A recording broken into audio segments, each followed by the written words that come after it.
Hey everybody, this is Rydo and we're back to another live stream of Shadow Yu-Gi-Oh! Master Duel and video game news. Today is March 14th, aka Pi Day 3.14 or 3/14. Uh, although there are more number of times that use a slash compared to mathematical 3.14 being fairly consistent. A In-N-R festival will take place on the dates listed below. Dueled in the event to gain medals. The more medals you earn, the more awesome rewards you can earn. Hopefully this festival lasts a little bit longer. It says March 23rd to April 3rd. That seems like a big improvement because you're talking at least 10 days there, depending on whether there are 30 or 31 days in March. So, yeah, seems like they're going to give you a full week. Then they're going to give you, on top of that, 3 extra days, which is fair enough in my book, to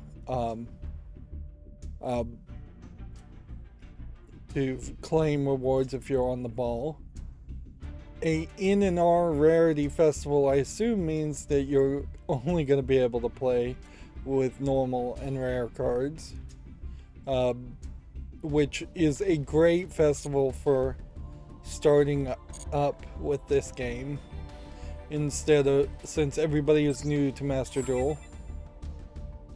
For the accountability section here, I'm in a weird place because on one hand I played video games and I'm somewhat doing my job as a video game critic. On the other hand, I bought a Nintendo Switch and spent the entire weekend in silence playing a Nintendo Switch, not recording the footage, because no Nintendo game is a cheaply or easily going to be captured, and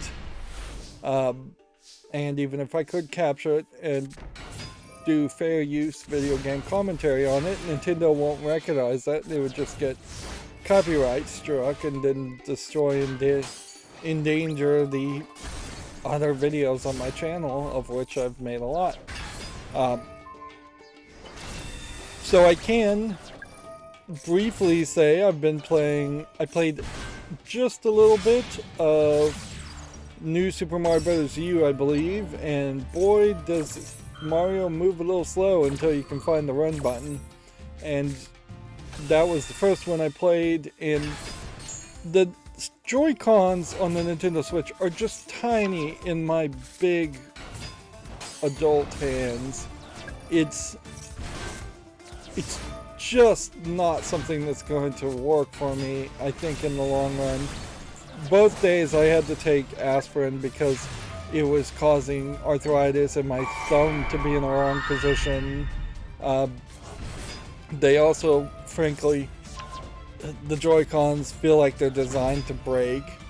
The cheap plastic compared to the Xbox One, Xbox controllers, which are like way better designed.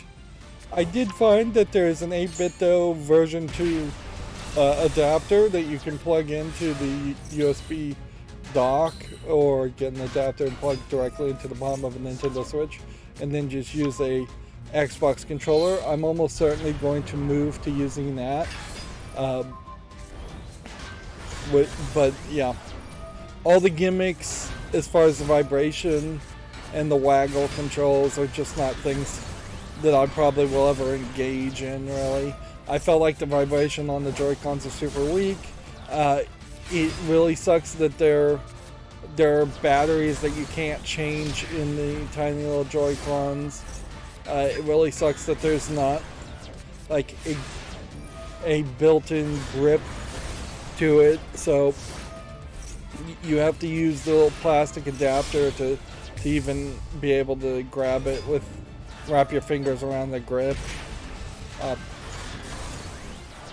But yeah, I barely made it, I actually lost on the first level of New Super Mario Bros. U. Then I jumped over to Pokemon Snap and played a few runs of Pokemon Snap. There's a lot of underlying features in the new Pokemon Snap compared to the old one, such as geo-tagging where you took the pictures on the map and just having a photo mode and shareability of your photos. It really goes to highlight the limitations of the Nintendo 64 compared to modern technology and the internet, where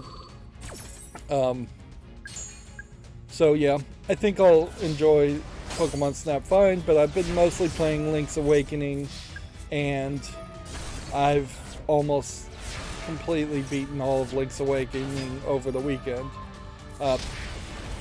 Mostly I've been playing it.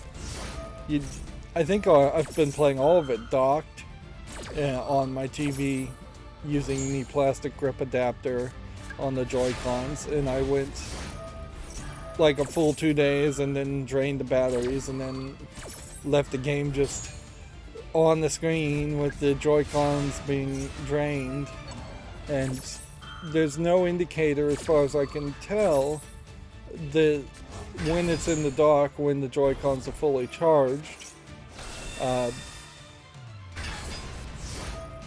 There is something certainly about Link's Awakening in certain parts where it is a little blurry and a little too bright, and I have to just assume that that is just a low effort remake. Although I did go into the TV settings and tell it specifically to do 1080p and full color gamut, and that felt like that fixed a lot of the color problems, that by default it was not sending the full color spectrum, which I think if you've bought a new TV in 10 years, you probably should try the full color gamut on any TV just to see what it looks like, because it definitely, just in the menu mode, looked way better when I went to full color gamut. I looked in the shop. There's about 86 quote-unquote free games in the eShop. I was actually surprised I had a Nintendo account, but I apparently made one when I looked at Super Mario Run and then forgot about it. The instructions are incredibly lacking on the Nintendo Switch. Like, you just don't know how to do things. Like how to send a friend code and how to add friends. It's just not told to you at all. It's shocking the game does not come with some kind of demo. Even if it needs to be like a super kid-friendly, for everyone demo, the fact that you can get a Switch and then have to wait until you have a game is ridiculous. Or you have to know without being told that if you make a Nintendo account, then you can go to the shop, and then going to the shop you can download a few demos. Most of the demos are really just trials though, so you have to be realistic about that also. I'm still struggling on this same solo deck here. Challenge. Let's play that 3 times. I wonder if each of these challenges are just going to get more and more difficult, or if they're just not really even thought through that much.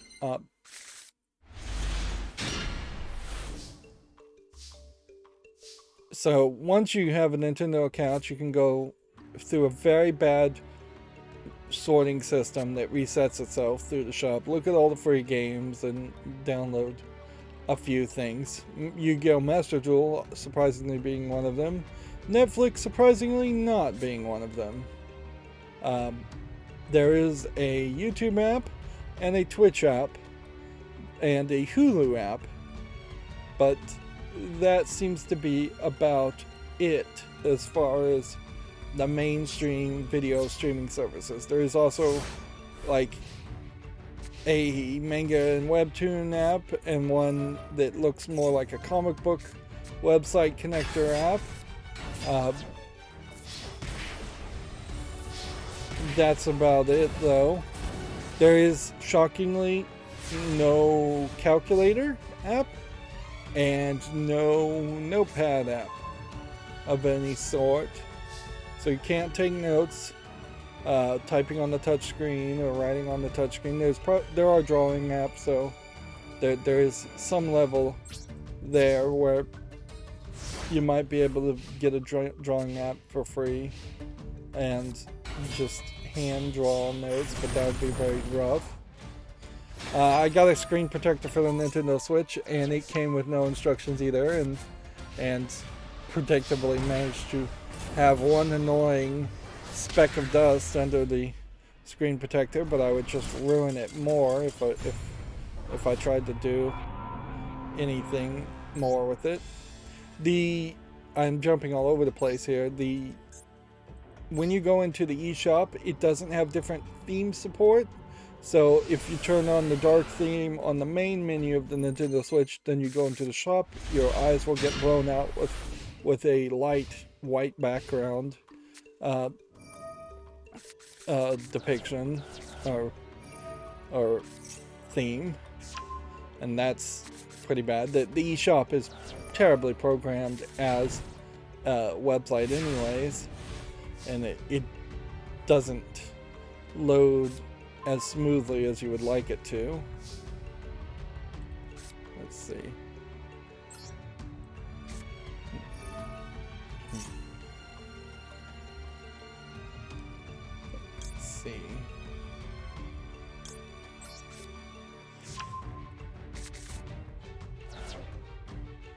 Let's see.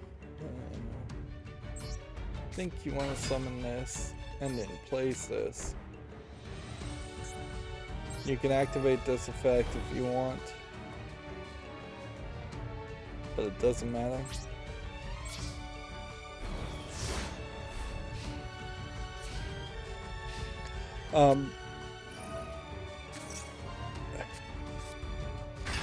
But yeah, if I burn through Link's Awakening, like I imagine I will, wrapping up either tonight or tomorrow, I'll have one of my 3 games that I bought on Mario Day already done. I hope Pokemon Snap lasts a little bit longer, and then there is definitely a case that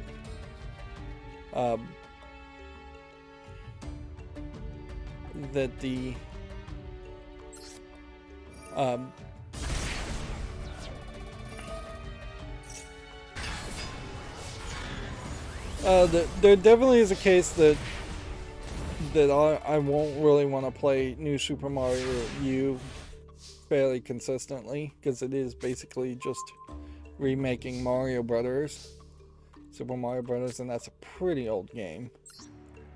Alright.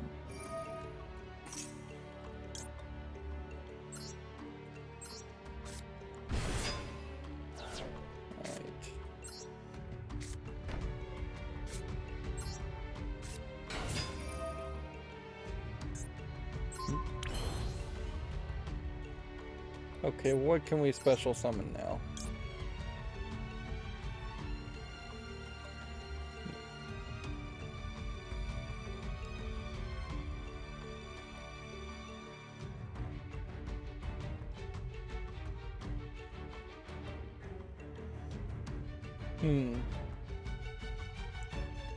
Let's not do that yet. Instead, let's attack here.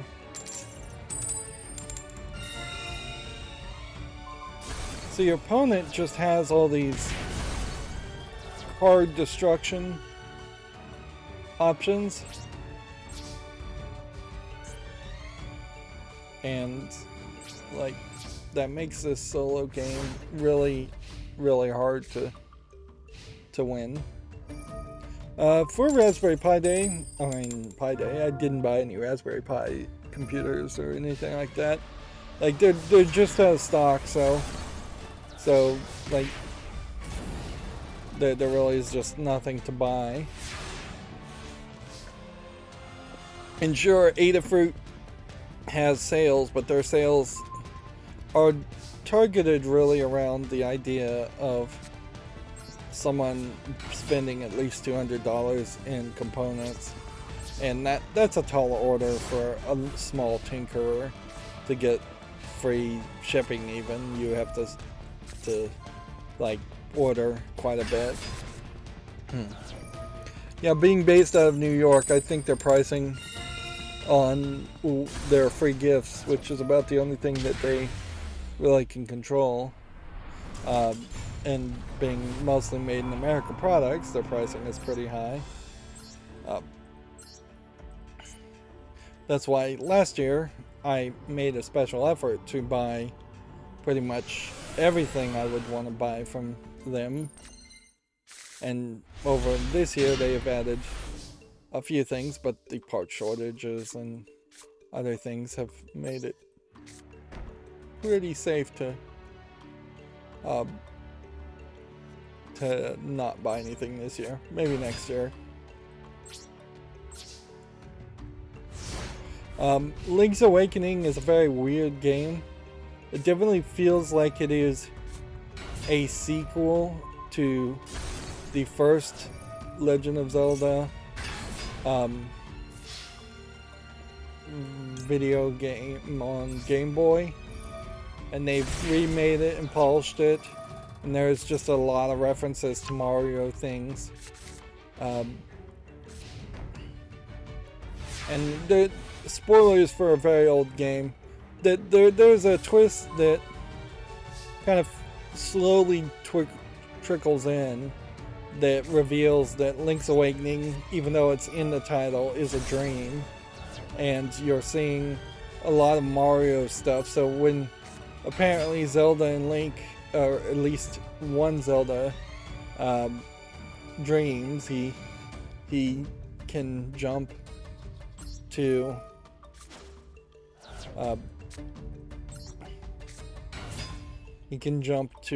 like the alternate Super Mario World, Super Mario Brothers universe. You see Chomp Chomps and Goombas and Piranha Plants and Boos and all kinds of things that just don't feel right. And there's a certain point you see an actual Kirby bad guy, and it's just like this game is just getting weirder and weirder as it goes on, which that's cool and all, but I would say it's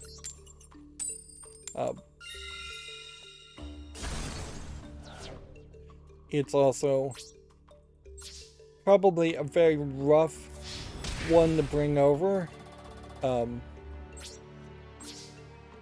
when there probably would have been a better idea to have come out with a remake of the original Zelda game first, skip over Zelda 2, and then come out with Link's Awakening.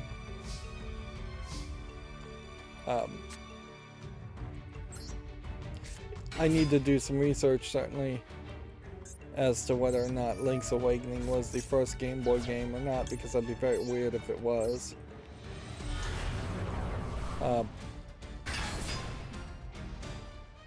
There are other problems, certainly, of it being an older game that are kind of obvious.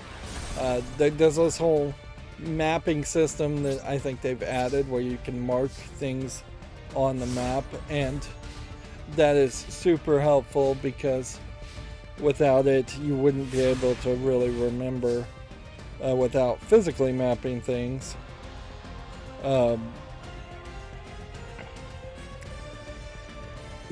Where things are when you have to come back and get them later, which you often have to do.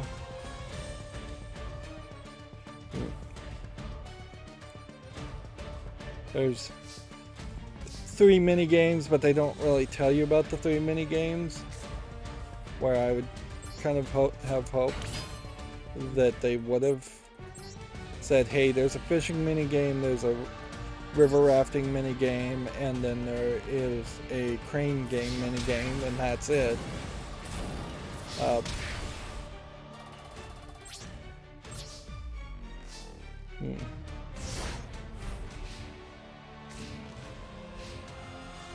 But yeah,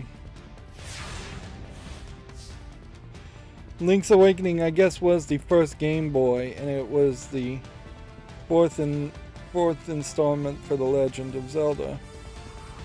So,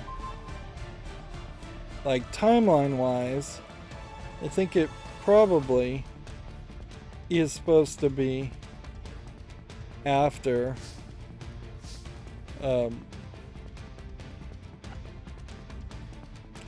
after either Zelda 2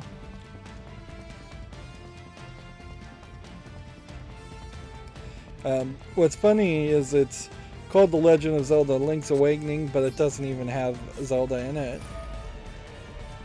But of course it wouldn't if it's a dream. Or Triforce, and doesn't take place in Hyrule, which at that point, that's kind of fine. That there's quite a lot of Zelda games now that don't really feel like they're taking place in Hyrule.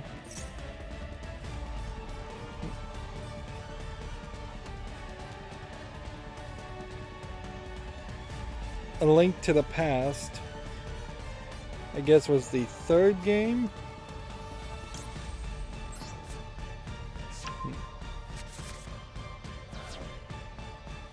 Here we go, we've actually got a win here. So let's take it.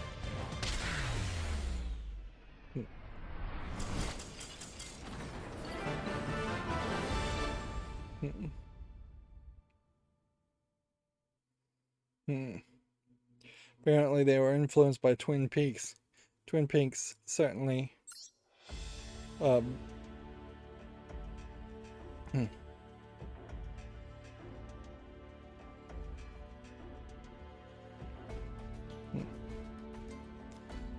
yeah, far too many things influenced by A Link to the Past. Finally we're done with this solo deck. It'll be ridiculous if I can now like blow through this next one.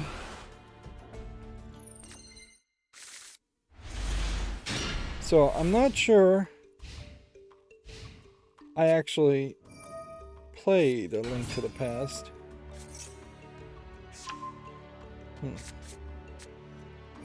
The story for A Link to the Past is set many years before the events of the first two Zelda games. The player assumes the role of Link in Hyrule.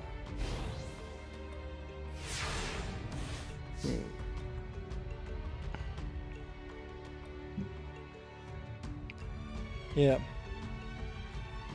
I think A Link to the Past and Four Swords was the game I was trying to play on my RetroPie Game Boy before it broke. And it's available, I guess, online, so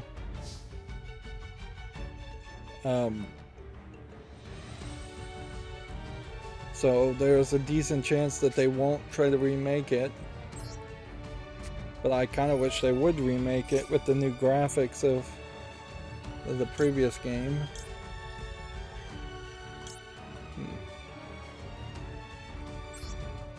Let's see. We need this one or this one. I think you're better off getting rid of the ritual card.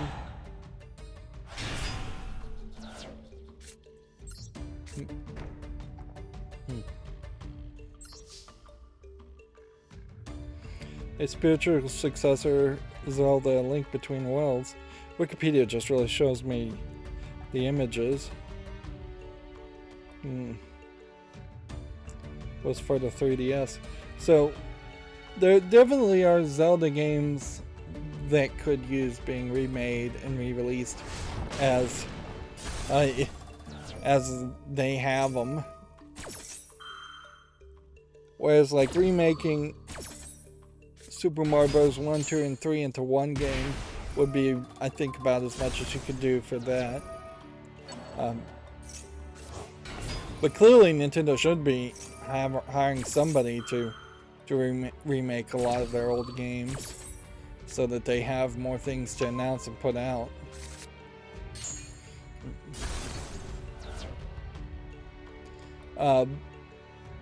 But yeah, I will say I'm for the most part enjoying it. It is ridiculous. Certainly you can tell that there is no dedicated jump button because there was only 2 buttons on the Game Boy. So even very early you were feeling that they didn't have enough buttons. It's kind of ridiculous how there's assigned buttons for the A and B actions in this remake, and you can't just assign each button. Some of the solutions really would require a lifetime of just playing video games to recognize how you would have ever solved that puzzle or found that secret item. There are telephones all over the island to tell you what to do next, which just really goes to show that the game does not have great design. There's been a couple times where I've gotten stuck and I can see people new to the Zelda series just getting stuck and not knowing what to do. There's been a couple times when I've been able to just bypass certain things by jumping diagonally in a way that I imagine you wouldn't have been able to jump diagonally originally because it would have only been a D-pad controlling the character. And then there's been some puzzles that really should say, hey, you need the mirrored shield, for instance, to get past a hallway. It doesn't tell you that you need the mirrored shield. You just can't get past it. So once you even get the mirrored shield, it still doesn't make sense that a flamethrower throwing flame at you would be reflected by the mirror shield, because the only thing you'd been reflecting up until that point had been laser beams, which it makes sense that laser beams would be reflected. It doesn't make sense that fire would be reflected, and there's not like there's a description on the item or anything that pops up that says this thing looks like, and not only can it reflect lasers but also fire. There is an interesting additional thing. These are games that are still doing like amiibo, so that's been added in weird places. But there's a dungeon building section, and as you beat the main dungeons, you get tiles from the tile sets of the dungeons, and you can make your own dungeons using chambers and chamber stones is what they're called, which kind of sounds interesting, but really isn't that interesting. It's definitely feels like it's a halfway step to something like Mario Maker, and you could probably have taken the free play aspect of that and use that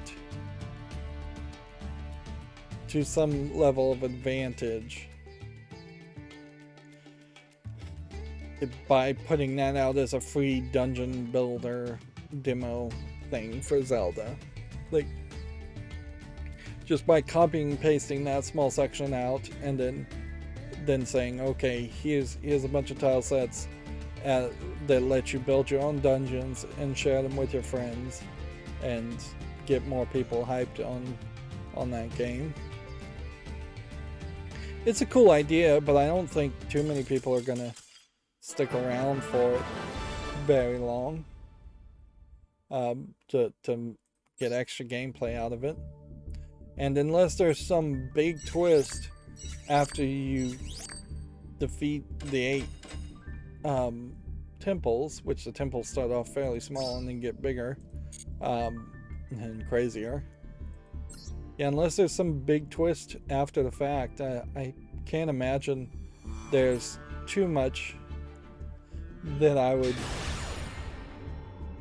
want to do with the game after that, unless it unlocks a whole different game. Because, yeah, I have most of the red hearts. I'm missing 2 items at the moment. I have every like special item amongst several different columns. So I'm not really expecting to find anything else.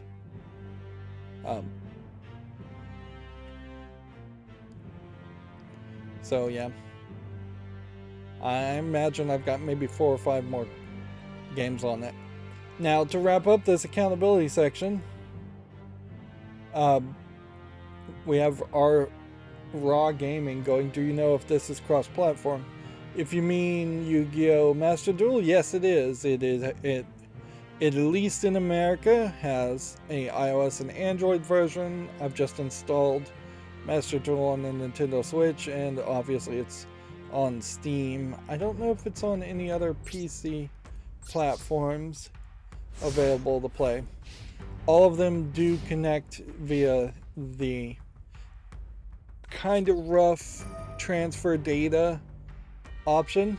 So you establish the game and make your account on Yu-Gi-Oh! Master Duel, and then when you install the app on somewhere else, it'll say data transfer. It's not really a transfer, it's just syncing your account. At that point, it will pop up a QR code or a link, and you have to like connect it following the instructions there. I assume the Nintendo Switch also is cross-platform on Master Duel. If it's not, then that would really suck, and I would not recommend playing Master Duel on that and buying cards twice. Obviously, Zelda, Link's Awakening is not cross-platform because it's a Nintendo game and it's only on the Switch.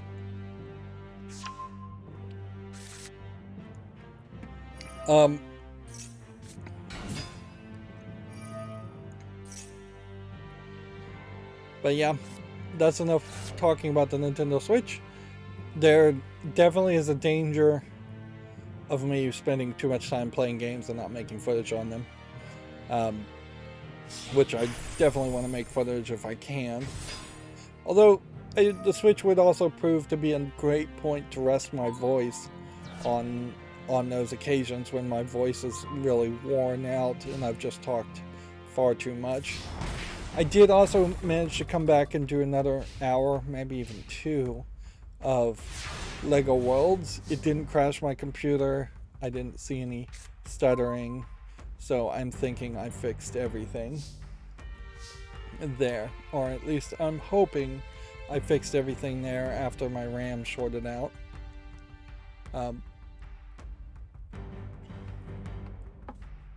There must be some adapter for the Joy-Cons where you can put AA's or something like that into some adapter to charge them up.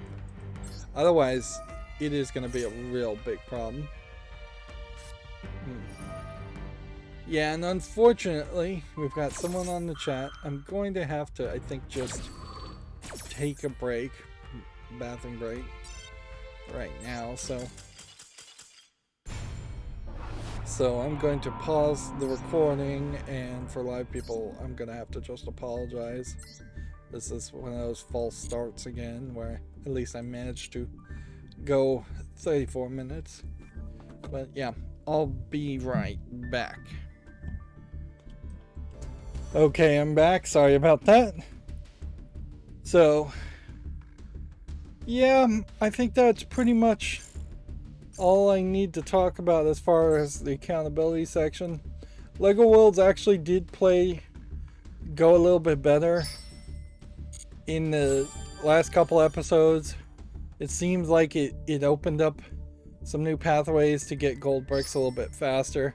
But the statistics there are ridiculously low, as far as just less than 20% of players even made it to 20 out of 100 gold bricks. The gameplay mechanic is just kind of broken. Like, ironically, trying to really be a Minecraft clone and then not having chunk automatic generation and spawn and the world infinitely growing really ruins that concept. And having real world Lego building just does not work after decades of playing TT games where you really are smashing Lego creations, not building them in every other Lego game. Not having any license, not having a story. Like, clearly Lego Worlds needed to be integrated in the Lego movie universe at some level, and that there should be a big bad guy and your goal should be to outbuild this big bad guy, or even just like a contest to build the best things or the biggest things. But the actual act of trying to place bricks does not work. They have not been spending 10 years figuring out that system. It doesn't, I don't think it would work with mouse and keyboard. I don't think it doesn't work with a controller. The whole game feels like it was designed to be on the Switch, where you could occasionally type in something with a pop-up touchscreen, and that's a nightmare, and that's not how you probably want any game to go. But I do want to at least see the dungeons, and I was capable of finding a couple of worlds out of how you randomly find these small worlds, which I think really you're randomly selecting from a pool of worlds. You're not actually connecting to anybody's creation in adventure mode yet. Maybe never. And maybe when you get into sandbox mode, the whole world does just constantly grow. But ideally what you would have wanted is some kind of story, some kind of world border that kept you in smaller areas in like one biome. So like I just landed on a desert biome, so you'd have a world border that would keep you on a smaller linear type path in this desert biome going from point A to point B. Maybe you don't even need real world borders. Maybe you just need footprints on a map. Just, this is step 1, this is step 2, this is step 3. In the tutorial adventure mode, and eventually that would become potentially something like a full-on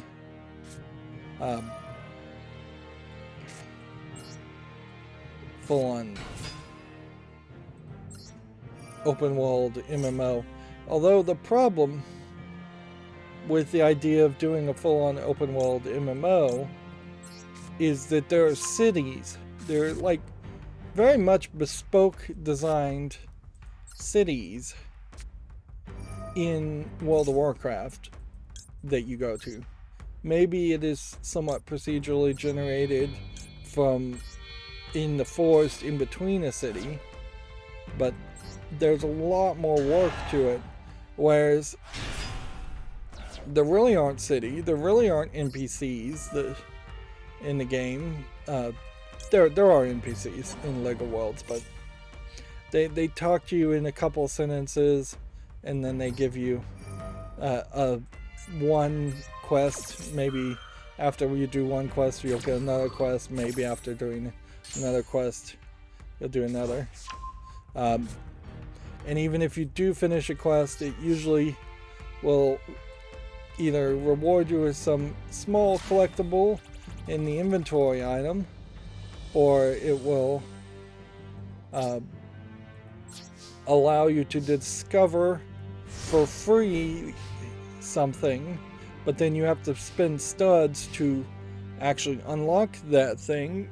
And to get studs, you basically have to get back to the standard TT games concept of breaking things, or you have to find chests, which are few and far between, or maybe you complete a quest and they'll give you some studs there. There isn't a ton of stuff in Lego Worlds because it's basically been abandoned. But you would definitely have expected more things to have made the rounds as far as just more content. So in 4 or 5 hours, I'm somewhere, I think, around a third to halfway through unlocking everything in adventure mode, which means getting the is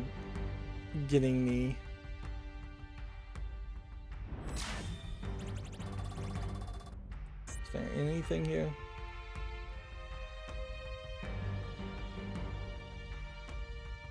What is stopping this from dying?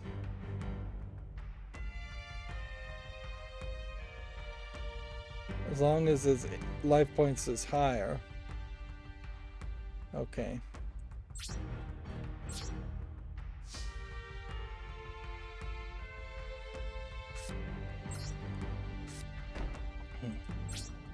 Which means I shouldn't have played this.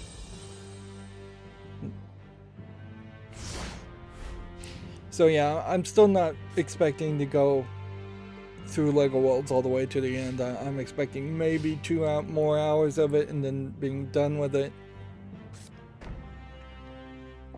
Then I need to play something that is fairly video intense just to have a burn-in test on my computer and make sure that the RAM is the thing that is the problem.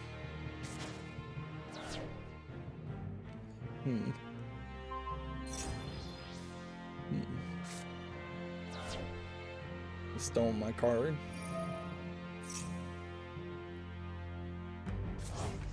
But yeah, that's pretty much the accountability section with a bathroom break in the middle. Let's cover the video game news section now. Elden Ring, according to Video Games Chronicle, is already the best-selling game of 2022 in the US. There wasn't a lot that was selling up until this point, so that's not super surprising. Let's see, this is a chart for February. Pokemon Legends Arceus might have a longer tail, and so you might get something from that, or even Dying Light Stay Human probably will have a longer tail over years, but I wouldn't be surprised if not that many people buy it later. Mario Kart 8, Minecraft still doing really well. Call of Duty Black Ops way down there.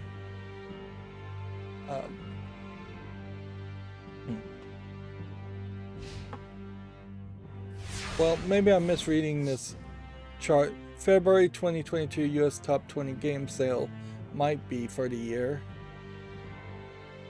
But yeah, Horizon Forbidden West is really your only competitor there, and this has just been a year of following up on long delays, so that's not super surprising.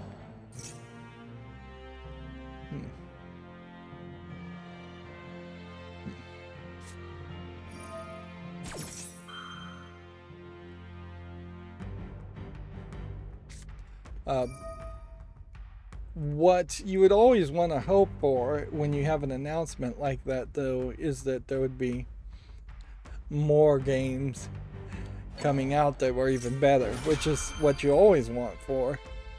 Like, the day that a video game industry is satisfied with the amount of games that come out and the quality of games is the day we stop demanding growth.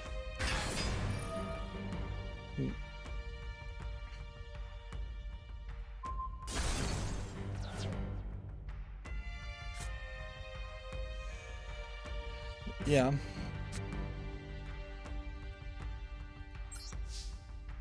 So, yeah, we would hope for something else to come out. What is coming out off the top of my head, I can't think of anything. Like, I cannot think of anything that's super hyped, but I think that's in part because I don't pay attention to launch dates. Like, if you told me that something that was like highly anticipated, like the final version of Halo Infinite, because I think there's still content there they haven't released, is coming out next week, I wouldn't be surprised, but I also wouldn't be aware of it.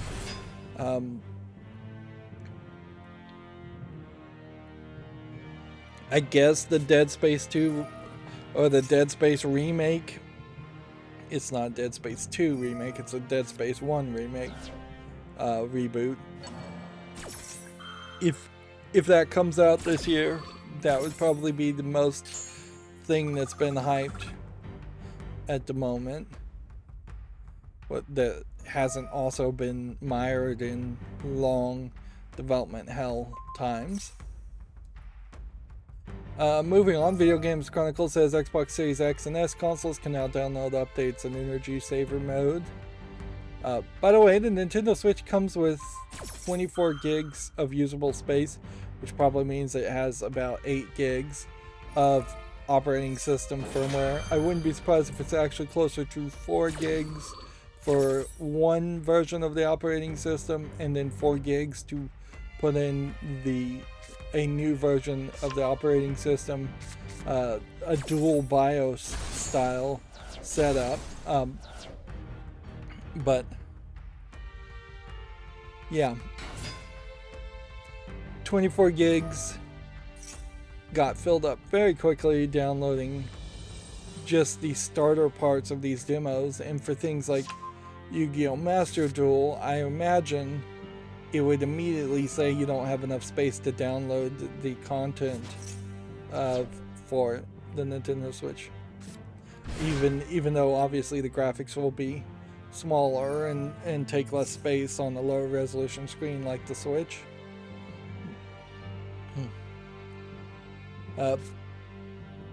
24 gigs though is not too small to have at least one demo when it launches.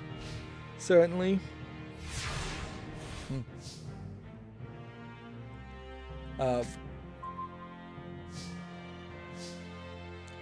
And I am just not getting the cards I need.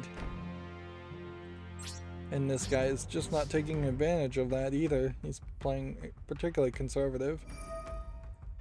Moving on, Ubisoft's Division, Avatar, and Star Wars studio boss has confirmed his resignation. So he worked on The Division, the Avatar game, and Star Wars. No, I guess he was the boss of the studio that worked on The Division, Avatar, and Star Wars. This is a pretty bad headline, and we see this a lot in video game journalism. Wouldn't it make sense to say Ubisoft boss of Star Wars Division and Avatar game studio has confirmed his resignation, or confirms resignation. This David Polfelt was originally due to return in a strategic role following a sabbatical. Pretty much anytime anybody's on sabbatical, you can, for the most part, assume that they are done. Even if it is like a scenario where it looks like they really are just exhausted or need a medical sabbatical. Once you break out of the habit of the highly unnatural act of working a job, it is very hard to go back to that job. Even if you go and work a different job, the lure of something new and something different is always going to be very high. There could be any number of reasons here as to why he went on sabbatical. Something could have come up. There could have been an accusation, but I'm not seeing anything like that, so it never made it to press. more than likely he was having either internal conflicts or got a different job, and took a 6-month sabbatical as a way of taking 6 months of vacation when his non-compete clause potentially would finish.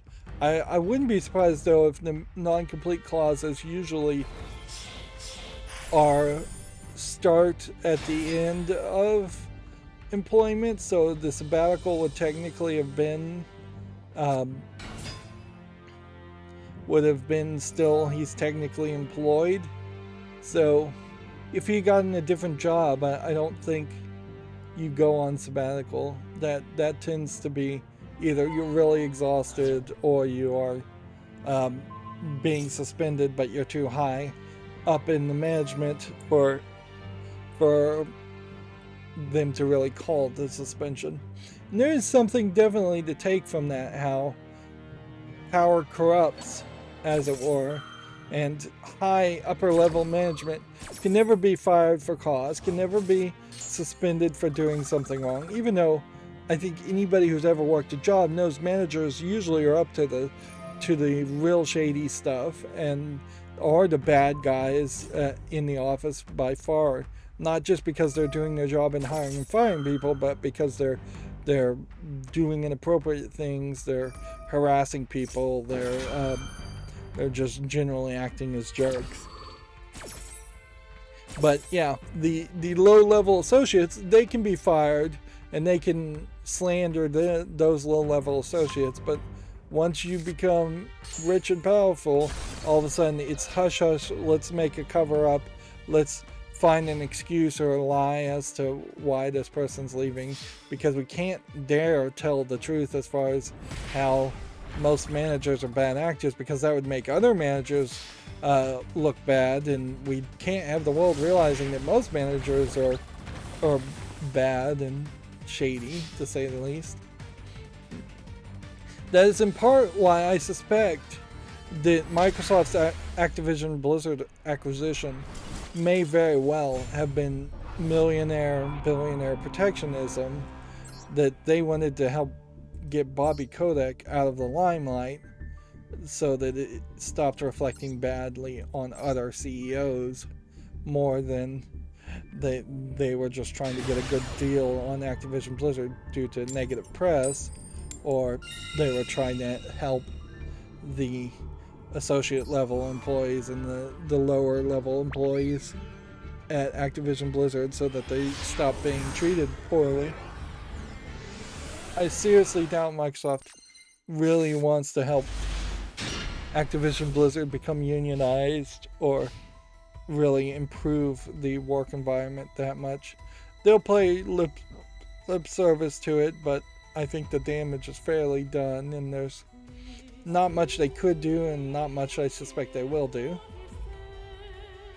Moving on, EA has shared 20 minutes of the Dead Space remake footage, which honestly, this should have been the 20 minutes of footage that they put out when they originally announced it, but almost certainly Dead Space was nowhere close to even being thought about being remade until there was the announcement of the original creators of Dead Space making their own game. You see, this definitely feels like they are just slowly trying to port the content they do have into a new engine. Can I literally not play anything? Well, let's just set a card then. This pre-built deck is really difficult to play. A lot of these 20 minutes are also talking about just audio things, and while audio is important, I don't feel like there's particularly in Dead Space, audio is important. I don't feel like that is footage you would have polished and put out if you had anything better to show or share. And they're saying they're looking for an early 2023 release. That's almost certainly going to get pushed back. Moving on, it looks like Perfect Dark has lost its game director. Dan Norberger is the initiative's second major design departure in the year, according to LinkedIn, which is also ironically owned by Microsoft, as is Rare, the owners of Perfect Dark.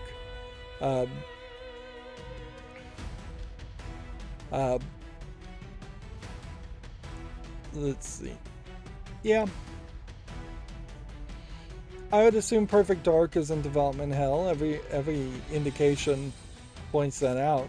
If anything, the phrase development hell really should be thought of as development purgatory or something, because it seems like almost every game goes through hell, a development hell at some point.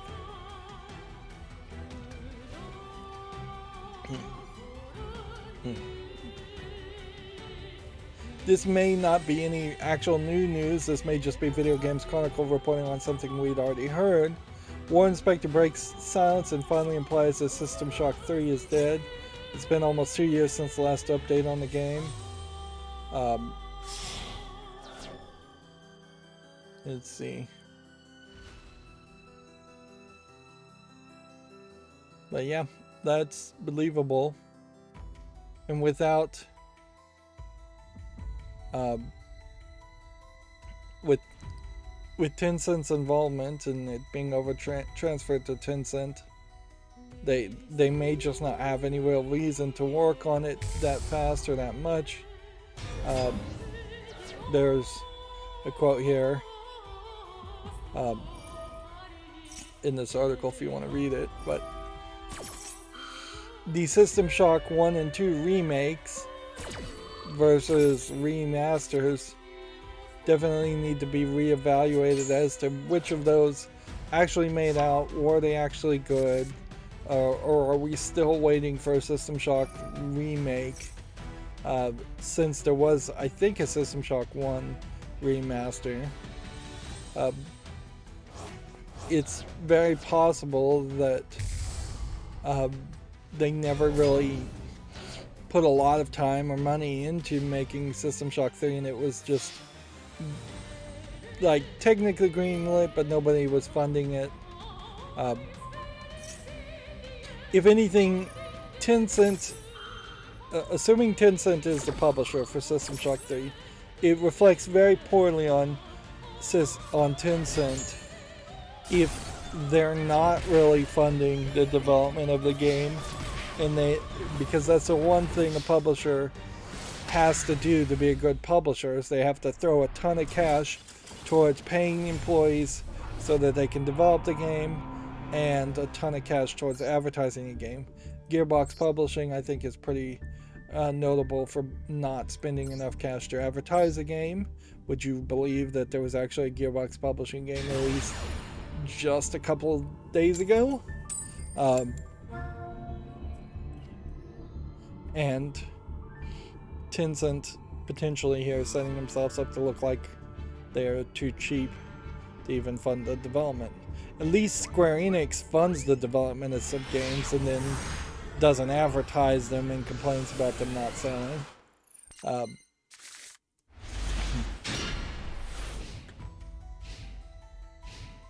Yeah, it doesn't even make a lot of sense for Tencent. If you come from the assumption, which is a fair assumption to make, that Tencent is actually just a branch of China and they're trying to have soft power influence on the game industry, and that is why they're investing in so many companies and in trying to be a video game company. If that was really the assumption you make, it still doesn't make sense that they wouldn't fund the development of a game. Of course, I'm making a big assumption that they aren't funding it. It could be that they're funding it like crazy, and War Inspector and the other developers are just burning through cash and not accomplishing a finished product. There are certainly bad game directors and bad game developers out there that could burn through cash. It's also 100%. It's hard to be 100% certain that Tencent really is a total branch of the Chinese government when we know Tencent has been hit with the same censorship and the same limitations as far as what games get approved to be sold in China. And so it is an alternate scenario that Tencent actually is an independent company or tries to be as much as they can, and that they're trying to invest outside of China because they know that with the heavy censorship and limitations in China, they can't continue to grow. Moving on, a modder has brought a concept GameCube portable to life. This portable is based off a popular fan render. Well, this would be a GameCube, so it would play the disc, and then you have these sunken in areas for buttons, which only need to exist because of the screen folding flat, which even at that I imagine the screen would fold flat. I assume these two are just screws and not like cameras or speakers. They'd be pretty small speakers. In fact, I'm not seeing any speakers here. The GameCube controller. At first I thought this was the Nintendo 64 controller, but looking at it, actually, yeah, that would be the GameCube controller. There'd have to be indents on the bottom part to grip around this, and you're moving it around, so the disc being loaded in, it would have to be loaded into RAM first for any kind of real stability, which that's not hard to do. This is a really nice looking 3D print. It feels like this is probably vacuum formed plastic or something. Looks like it's a professional level. It doesn't look like it's just been 3D printed.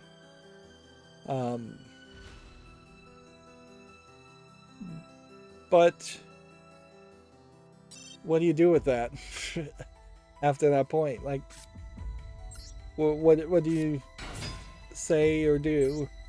Like, you've been able to squeeze either a PC or the circuitry from a GameCube into that form factor. Do you think for a second Nintendo's going to come back and like steal this idea and build it more? I do wonder what's the deal with the bumps, whether that's just an artistic idea or whether they needed room to put speakers here, and so rounded out speakers here gave you rounded out here. If it was like a stability thing or a hand grip thing, that might make sense too, to have like a bit of a bump on the edge.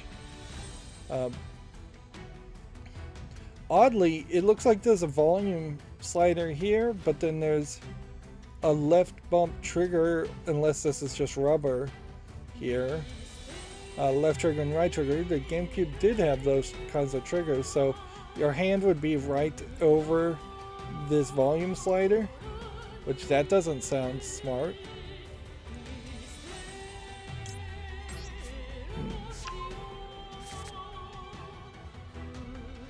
So yeah, I question this form factor. There's a lot of work you'd have to put into form factors. I question a reason as to why you would specifically make a GameCube instead of just something that could emulate GameCube on the Switch. That's almost certainly what Nintendo would do, is that they would just emulate GameCube games. And you do have limitations on size that I think a lot of people wouldn't really think about. Oh, this is a video. As far as the GameCube discs were like mini CDs, so you can't put regular CDs, and just finding mini CDs would be kind of a nightmare. So he started off with 3D printing, and then he must have paid somebody to do that. It looks like he did just take the GameCube circuitry and then squeezed it all in.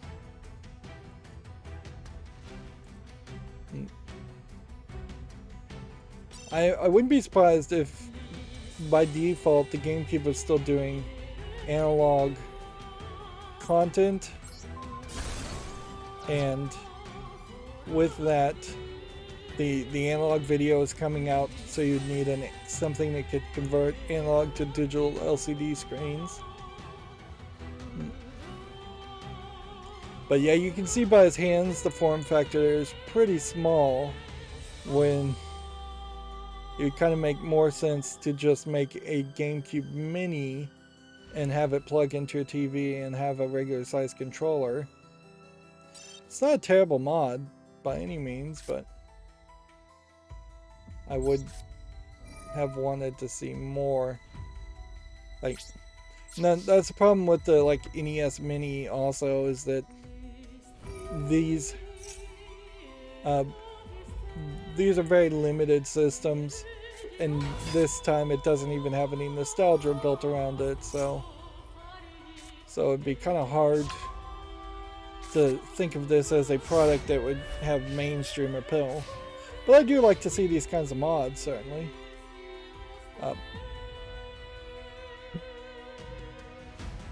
But yeah.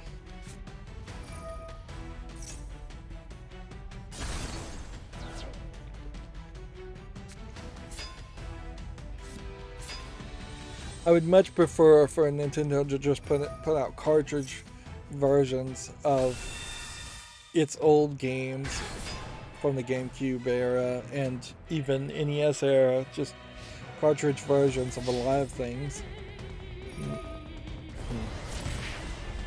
instead of relying on digital downloads for everything.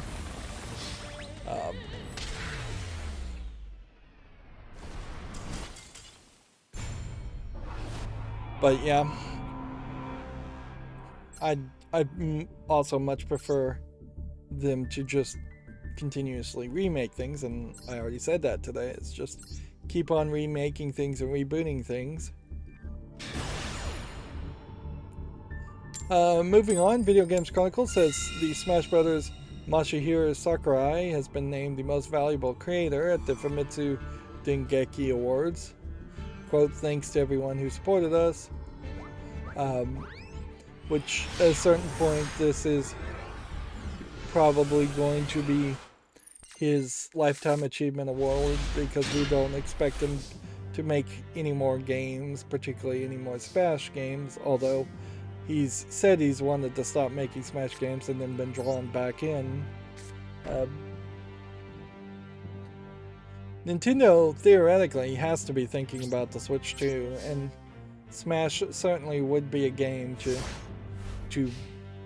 bring in people buying a Switch 2, unless they come out with a new console that just gets rid of all the portability, and they pull an Uno reverse card and say, oh, actually the Switch was the Game Boy replacement. The last home console we released was actually the Wii U, and now we're coming out with a new home console that's a lot more powerful but doesn't have that portability aspect. It wouldn't be terrible, and they bought a company specifically to stream video technology a couple of years ago. It wouldn't be terrible if they did come out with a console that plugged into TVs that was a lot more powerful, could do 2K at least, or at least a very solid 1080p, and it had the option to stream to the Nintendo Switch. So there's just, we're not getting rid of the Switch. The Switch is still our portable thing, but while you're connected to a Wi-Fi network, you can do cloud streaming inside your home. I wouldn't even be surprised if they made something like that that didn't actually support internet streaming and playing from your home. I also wouldn't be surprised if there's like downgraded versions of the games you could even download to the Switch, so that there would be a HD patch effectively for games for this like home console.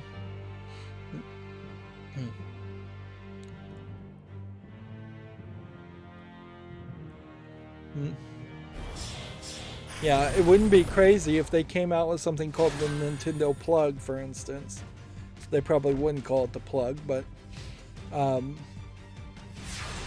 the Nintendo Outlet, or the Nintendo Power Station would be a great one. Yeah, you come out with something called the Nintendo Power Station, and it plugs to a TV.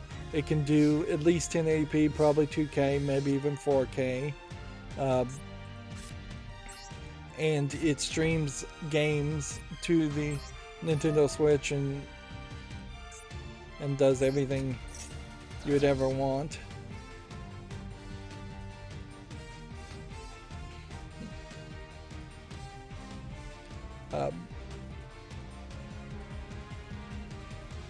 But if they stick with the Switch, I would say now, having owned the Switch for a weekend, there's definitely some elements that I'd like to see. I'd like to see bigger controllers for adult hands. I would like to see them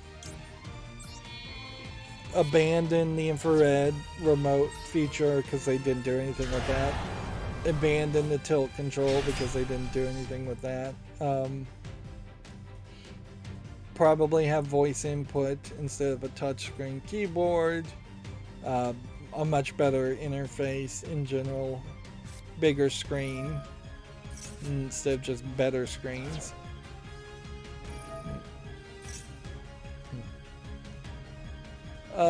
Anyways, getting back to this article.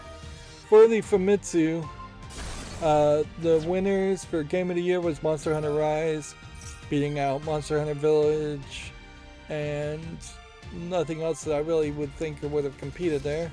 The most valuable creator we already talked about, but what's interesting here is you have a named person here, and then you have a named person here, the producer of Final Fantasy XIV, and then you have a very Japanese idea here in which they are giving it to the entire Resident Evil Village development team, the entire team for Uma Musume Pretty Derby, which I think is a horse racing game, and the entire studio for Ryga Goteku Studios, which certainly is not comparing apples to apples, as it were.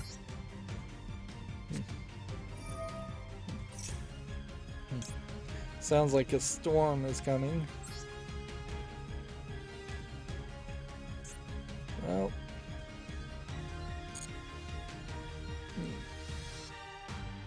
I have messed up here.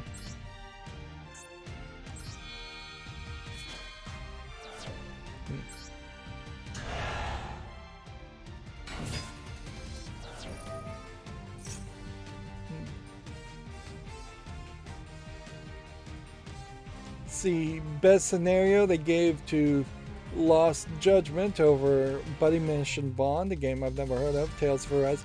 Remember, these are Japanese games, so things like Uma Musume, Pretty Derby, Musumi, never came to the West. Best graphics are given to Tales of Arise, which is interesting because I really would have to look at Tales of Arise specifically just to compare that to Resident Evil Village, because yeah, and see, with the power potentially flickering out, my computer may shut off. I don't think my computer is plugged into a power supply at the moment. I mean, a battery backup, because I was trying to test and see if that was the problem. So we may have a stream that ends here, and my internet is being slow, and my internet could go out also.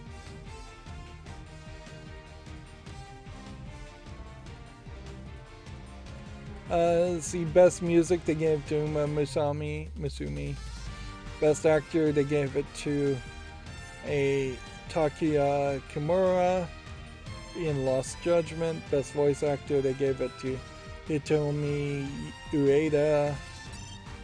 Best character they gave to the gold ship from Uma Masumi. They must really love that game in Japan. I've never even really paid any attention or seen it. Best online game they give the Final Fantasy XIV. Best action, Monster Hunter Rise. Best action adventure they give the Metroid Dread, which this is actually surprising because Nintendo has never really cared about Metroid because Metroid's never really been popular in Japan. If Famitsu is giving an award to Metroid Dread, all of a sudden that shows that Japan actually does care about Metroid to Nintendo, and so it would be a question as to whether Nintendo listens to that feedback, and all of a sudden we see a much bigger focus on remaking the Metroid Prime remakes and getting those out, making a Metroid Prime 4 and getting that out, which that's in development hell also, and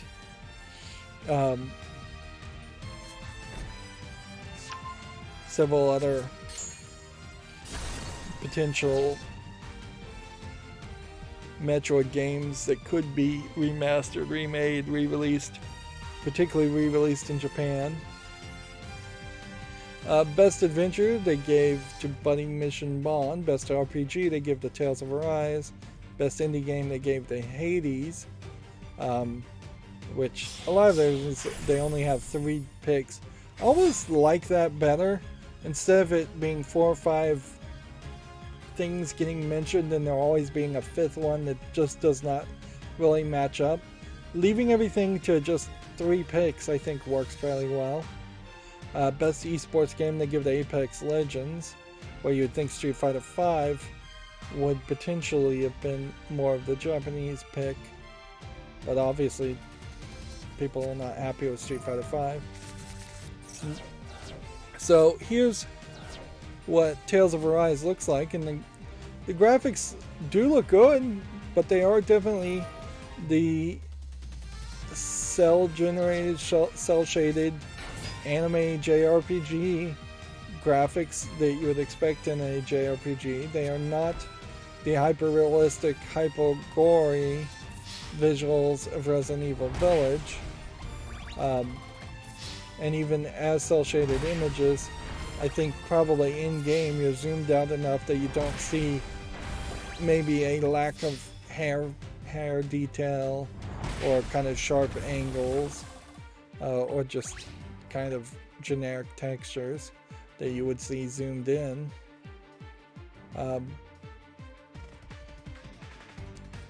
There is probably a gore aspect also, I would say.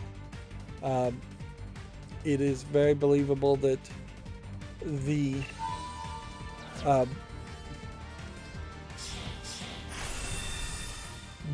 darkness, the realisticness, the goriness of Resident Evil Village just turned off the Famitsu voters.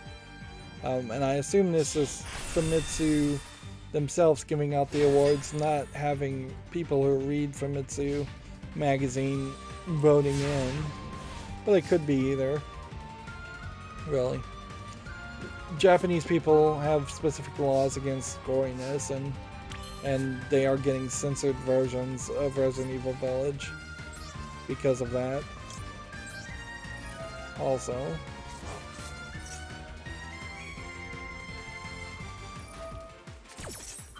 these maxi cards really need to get banned.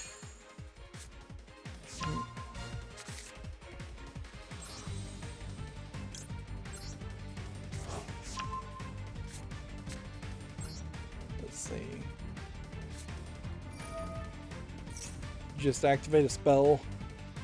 Yep. Because of this recliner's electric nature, I don't know if I could actually get out of this chair. I think it has a battery backup on it where I could lower the legs down, but if I have the legs up like I do now, I'm not sure I can get out of this chair if the power went out.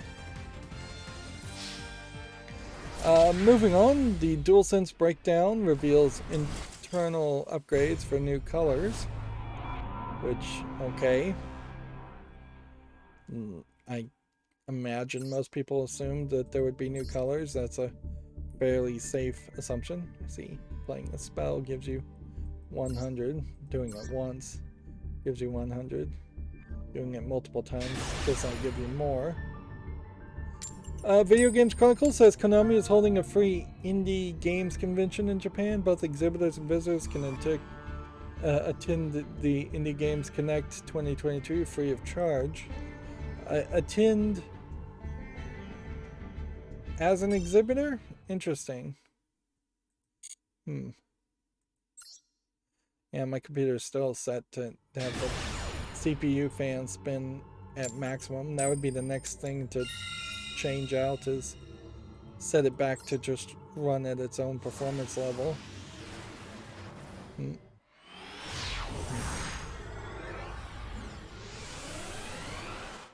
But yeah. I can only assume this is because Konami has never done this festival before, and they're trying to grow it. Also, Konami's been out of the games business, so now they feel like they have to get back into it because of the pandemic and just not being able to make money on any of their other businesses. So they're having to come back with their hat in hand and go full circle and try and gain some love of the gaming world that absolutely hates Konami, although people do like a few of the Konami games. Of course, holding a free indie games convention does not help Konami much. Like, even if all of those indie games were signed by Konami, and then Konami became this new indie publisher, that doesn't get them back into the world of making AAA games. I imagine what this is going to actually look like is something much more akin to a Games Jam, where it is a very small convention area, like something closer to what a hotel would claim to have when you occasionally see hotels claim to be convention centers, where it's maybe just a stage and a room that holds 500 people to 1,000 people.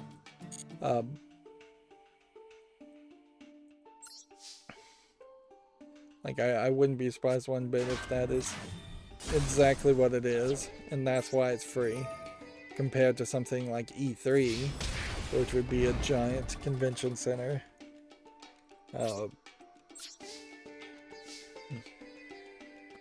Moving on, Video Games Chronicle says, here's 30 minutes of GTA 5's PS5 gameplay in ray tracing mode. You can check out that video if you're interested. While that technically might be interesting, it is also something that would get your hopes up prematurely. Apparently, Hogwarts Legacy is getting a dedicated State of Play presentation this week. It'll include over 14 minutes of PS5 gameplay. Yeah. I suppose there is a real question as to whether Hogwarts Legacy would be something that would bring people back. It's an open world RPG. I almost would have thought that it would have been an MMO. And there's, I guess, still some small chance that it will be an MMO. But yeah. I think that probably fixes some of the problems of repetitiveness if you just make a game set past the events of Harry Potter and Voldemort and all of that. Let's see, Video Games Chronicle says GTA 5 load times are around 3 times faster on the PS5 compared to the PS4, which, good, that should be the case. But you can see the load times here are pretty awful. Nearly 30 seconds even on the PS5 versus a minute and 33 seconds on the PS4. Both of those are unacceptably large.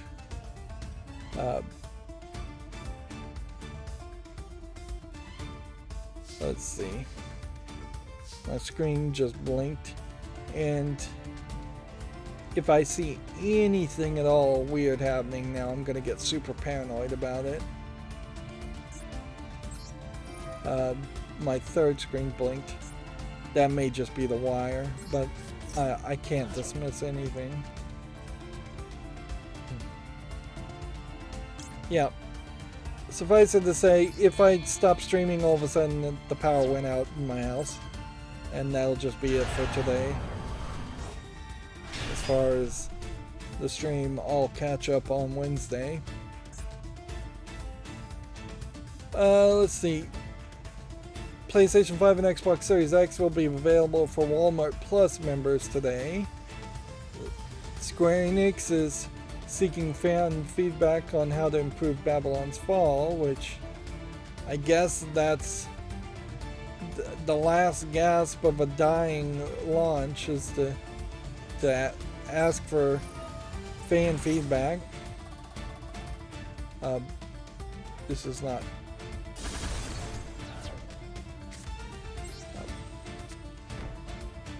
I highly suspect Square Enix is not actually going to implement any fan feedback, and they are really just trying to get engagement. Unless somebody can make a suggestion that drastically fixes things for free. Like, that'd be about it. Let's see, Video Games Chronicle says a Kirby 30th anniversary concert has been announced. Cool. There's a danger with the Switch that if I burn through games fairly quickly, I may end up buying games and pre-ordering games from Nintendo, which you might as well do. It's not like there's a lot of slick deals offers for Nintendo games. You can get them used from GameStop, and that's about it.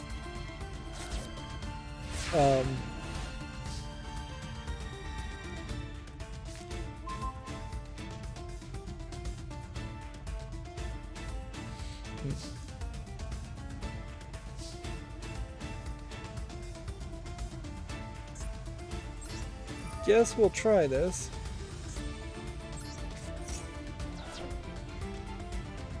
And see if this activates anything.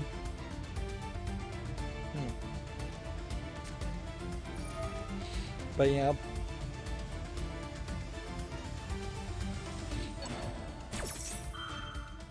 I desperately need to also remember to schedule things instead of playing Switch games.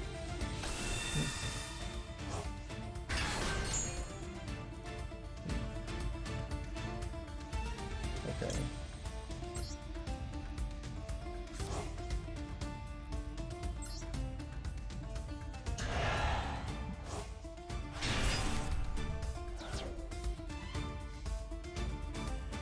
Alright, well, we can't do anything there, so we just have to kill that.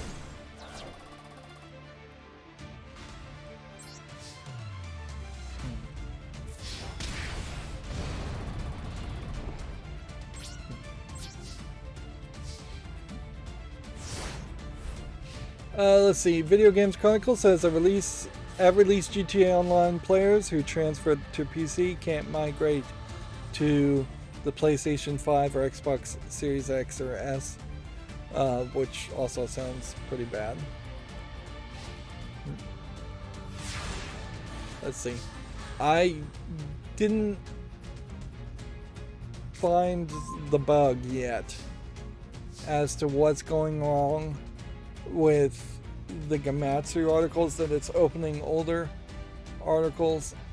I think it has something to do with whether things end up with a quotation mark around it or not. Seems like sometimes it has quotation marks around the titles and sometimes it doesn't. So I probably need to see if there's a better system as to how that works, because it does seem like the way they type it on the website changes whether or not my macro catches it or not. Regardless, Gamatsu has Tiny Tina Wonderland's details on the season pass. I think this is old news. I could just look at the dates actually and see if it just says March 9th. We can go ahead and close all these real quickly. But yeah, because these are all old articles.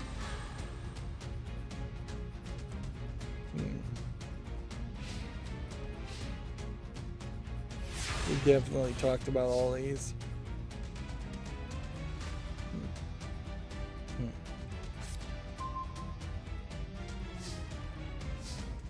Yeah, if we streamed on Friday and got through all the news, we should really have nothing here. Well, I lost. I feel like there was a way I could have won here. Like, if this is a March 10th article, this is old. Also. Yeah. We talked about all these.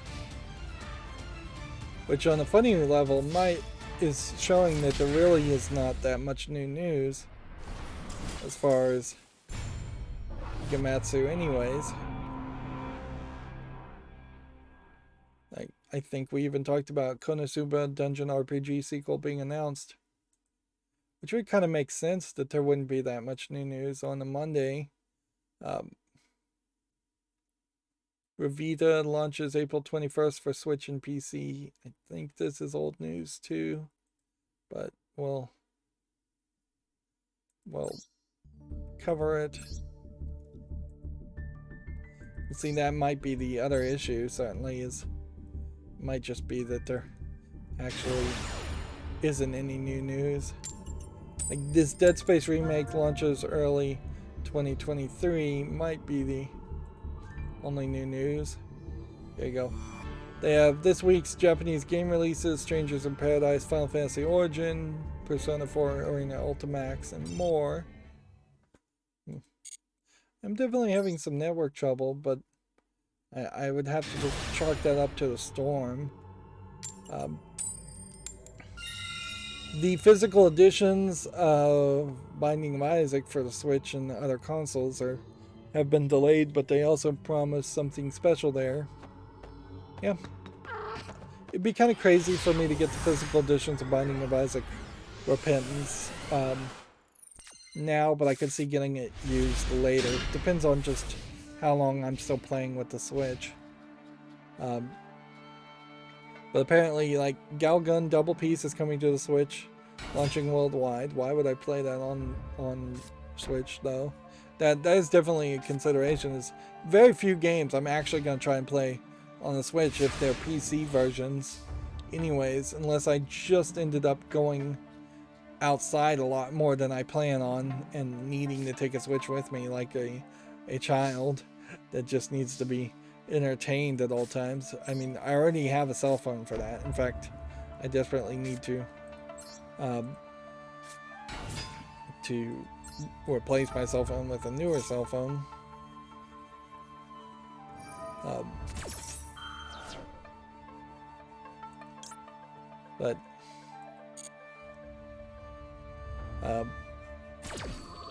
So I just don't think I'm really in that position. If I was younger, if I was still a kid, that makes sense.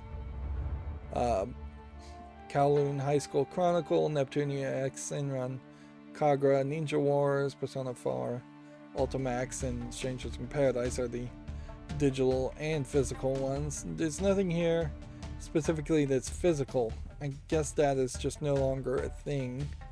As far as digital only, there's always a long list of games that come out digital only every week, although the vast majority of them are not like particularly worthwhile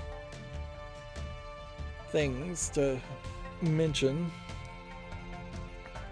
This game is just going to constantly ask me to use this until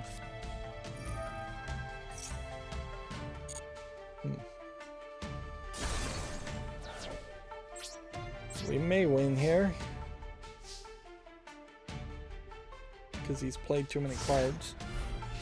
Let's see, Soul Hackers 2 has a second trailer. New characters Iron Mask, Xeon, and Ichiro Honda have been introduced. Soul Hackers somehow fits into the Persona series, I think. Or it fits into some series, but this would be one of those cases where, for Westerners in particular, it would be very helpful to put out a video that explains the universe, or put out an article by Gamatsu or Video Games Chronicles that would explain the universes and how they're all connected. I guess you probably just want to let this hit you one more time. It wouldn't hurt to play another trap card and scare them, but I've never seen anybody play Yu-Gi-Oh! That's actually scared by a face down trap card. Which is kind of a great system, honestly, that you never really have to be worried about a trap card or a quick play spell card, and you just do whatever you were going to do anyways. Gamatsu does have the same article about the Indie Games Connect, June 26th, and it's a 6-hour Indie Games event in Ginza, so like only 6 hours long, only on one day. It is definitely going to be a small event. Fist has been rated for the Switch in Taiwan, this game that came out and basically got no attention at all, which I think its visuals are probably just too weird for people that really care about it.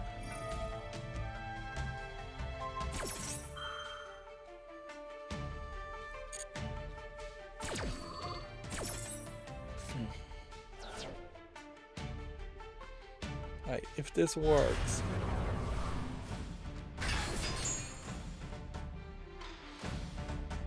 that'll be great.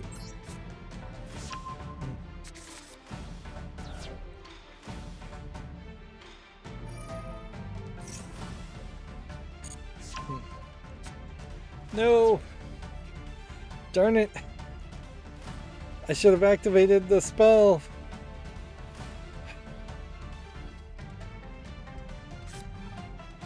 Alright, well, I don't think we have any more choices.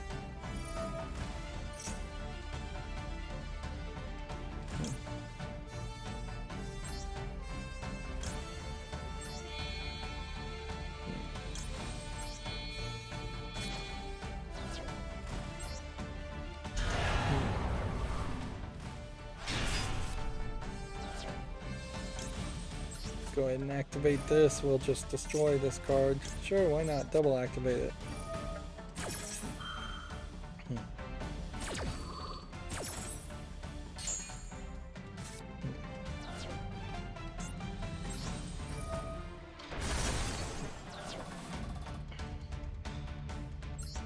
So unless he can regain and defeat this, I can possibly win. Let's see, Winning Post 9 2022 demo launches on March 31st. This is a horse racing game. Eiyuden Chronicle Rising has 28 minutes of gameplay, if you want to check that out on Gamatsu.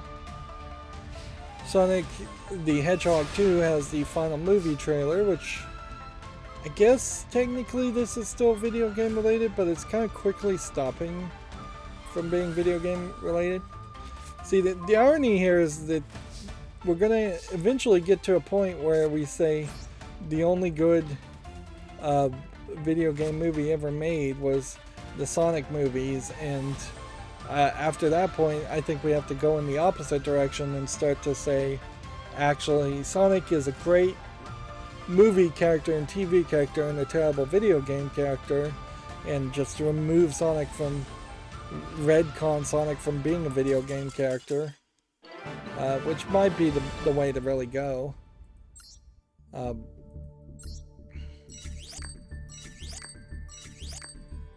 Yeah.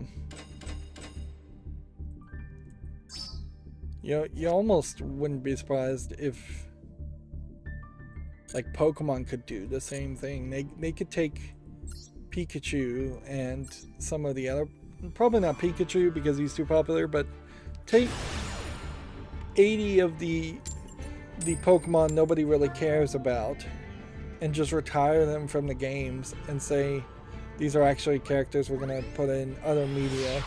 We're going to make movies and cartoons around them instead. And then focus on the more interesting characters for video games. Maybe even after, if any of the characters in movie or cartoons become popular, bring them back to games. Although purists are definitely going to want every single Pokemon. Always. This is a Exodia deck, I would suspect. They're not drawing cards that much.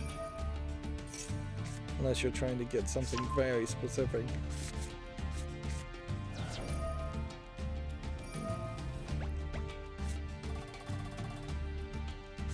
Player with the lowest health takes no damage. Interesting. Chicken game.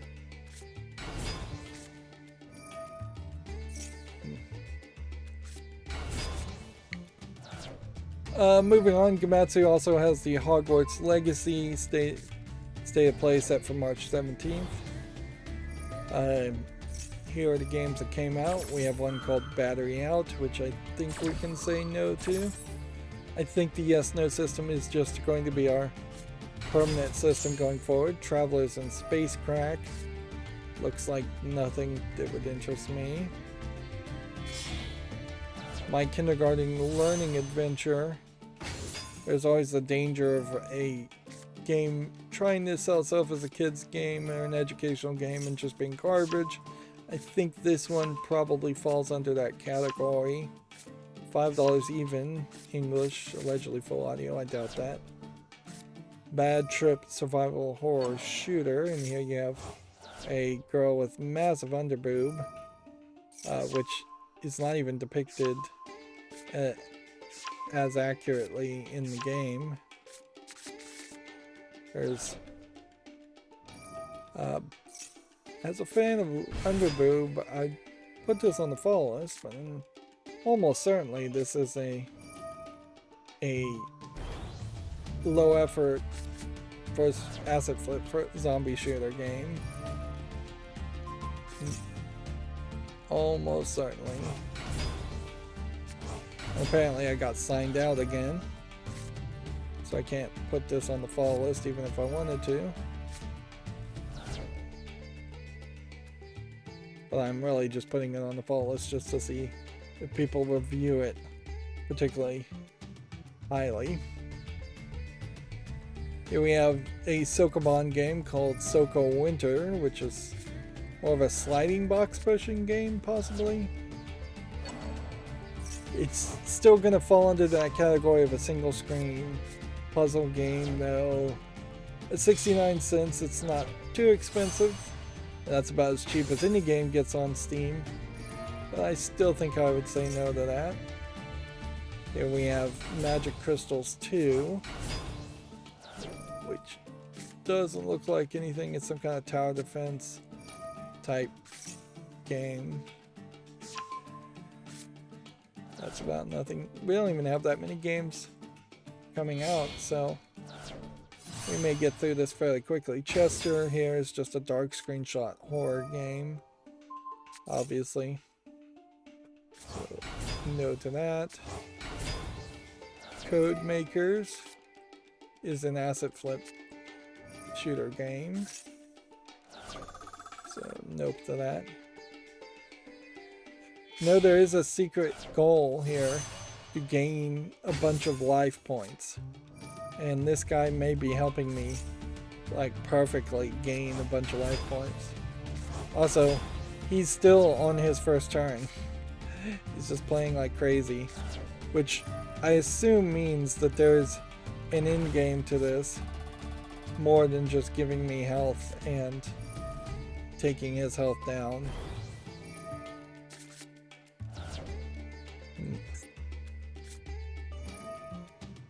Again, when I click on a card here, it doesn't stick on that card. It automatically shows whatever card was played last, so it's really hard to follow what you're trying to read. There we go. It was an Exodia deck, so it didn't matter how much HP I got, as long as the strategy stayed true. He could have given me an infinite amount of health. And oddly, no rewards there. But I do want to check to see if that made some progress on a secret mission. Let's see. We have daily missions. I did some daily missions over the weekend too, just some solo gameplay, because I was afraid I might not have enough space. I might be running up to as far as the daily missions, because you're only supposed to have be able to have 8 of them, and you're getting like 3 a day, which would indicate that even if you cleared everything off late in the evening on Friday, there's still a chance that you wouldn't have enough room. Let's see. 11,000 life points have been gained. They want you to gain 30,000 here.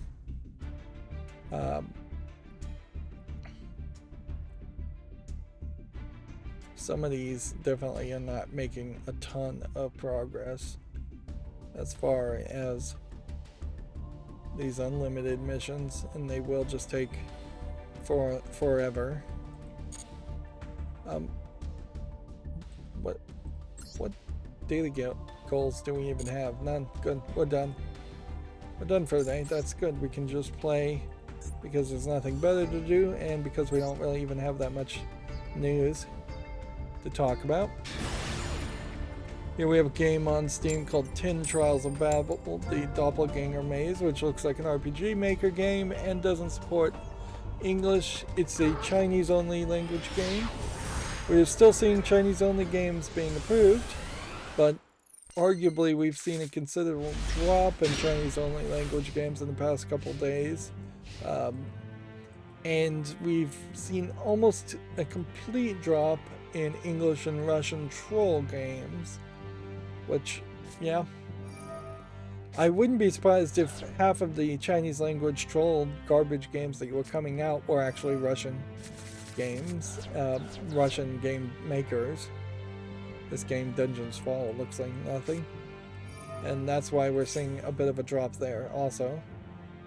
Here we have something called Happy Bones Infernal. Yeah. I don't like the animation style here. It's all over the place. And for that reason, I think I'm going to say no. Oddly, it does seem like they're trying to have something here.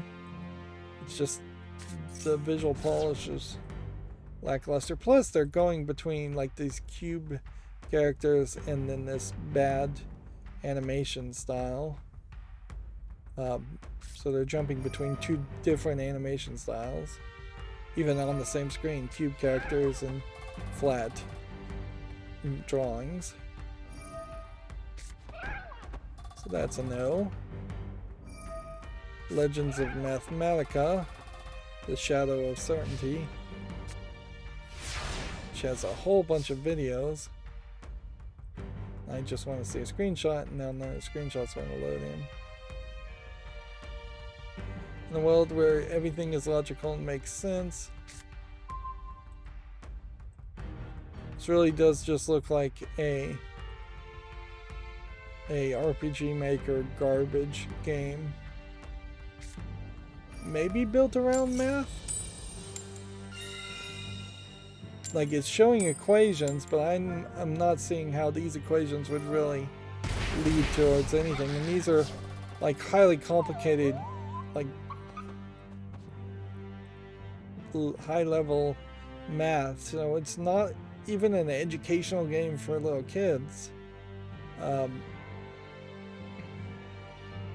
$17.99 English only. I think this is probably a garbage game trying to pretend it's not a garbage game. Yeah. Compared to there being some really ingenious new system that they have thought of. Every time I play a card, this is going to happen.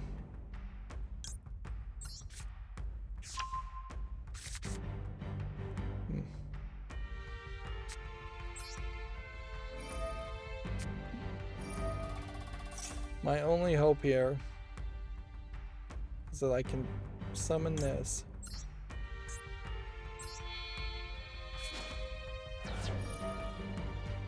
And then destroy this and then put this on the field.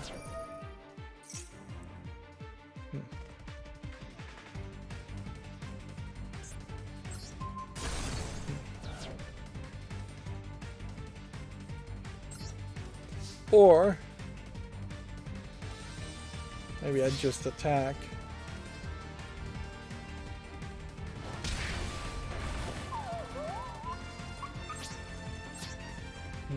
Like one more attack if he has to pay 500 would leave him below 500 after that point. Here we have a game on Steam called Hyperbolica, which again, as a flip game, although it does seem like you might do more than just first person shooting, because it seems like you also have drone flying and skiing, which pick a lane really. That's too much variety for what looks like an asset flip game. Let's see.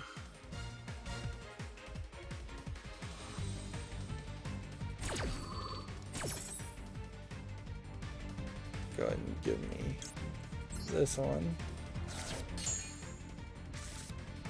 Here we have a game called Space Attack, which is just a Space Invaders shoot 'em up type game.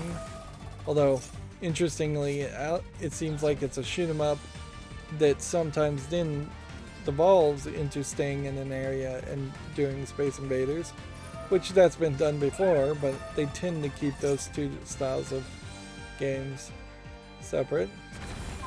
Here you have kind of like the silhouette of a woman created as an achievement, which there's something to that. Honestly, I guess I want to put this on the fall list just because I think the graphics kind of look good. If you were going to improve Space Invaders, this probably would be the way you would do it. Being able to tilt your ship and shoot at angles, having high res polygon. There might be too much bullet hell happening here. There might be too many sparkles and neon elements. Alright,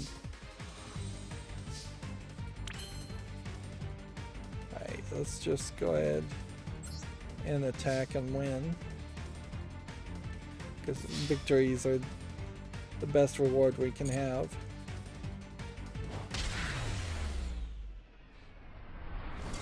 Even if we have no real chance of moving up in rank and maintaining a higher rank, getting a victory gets you a couple thousand rewards, which gets you a couple more legacy packs, which gets you 2 more legacy cards, and I'm gonna have somewhere around 300 of those when the next expansion happens and I open them all. Here we have a game called Ramen or Jail. I see the ramen part. I don't really see the jail part. It's a match 3 game. I don't know a lot about ramen. $14.99 is probably way too expensive for this game, but the visual polish here looks good. The jail part, I guess, is you're on probation and you have to maintain employment. Like, it is so blatantly obvious that the U.S. prison system is built around capitalism and backdoor slavery. In that people on probation are required to maintain employment, where that has really zero to do with whether or not they are a danger to society or not. If there is a scenario where somebody is independently wealthy or just receiving support from friends or family, that should be good enough. Like, there is already a requirement in probation that you not commit any crimes or affiliate with known criminals, so the maintaining employment does not have something to do with hiding or trying to hide the fact that you may be a drug dealer when you went into jail and then you got out on probation and went back to the life of being a drug dealer. No, it has nothing to do with that. It's just we were able to enslave you while you were in jail, and now that you're on probation, we want to get you into the capitalistic system that nearly enslaves you by paying you low wages. And yeah, any convicted criminal, even if you're not a felon, is potentially going to have less options as far as good paying jobs or good jobs in general. I don't want to go on a rant about it, but yeah. Here we have Augustine Herrera on the chat saying, first time, Duel. I probably did that terribly. It's been a long time since I've seen the Yu-Gi-Oh! Anime. So, yeah.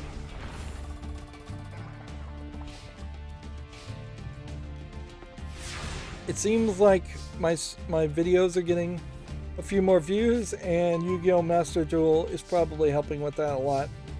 Yu-Gi-Oh! Master Duel, I think, is also keeping a lot of people rather interested into playing it compared to what could have happened, which would have been just a general case of uninterest around Yu-Gi-Oh! Duel Links, for instance, didn't catch people's attention.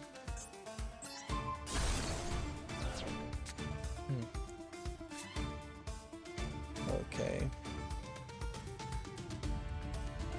Let's go ahead and just battle.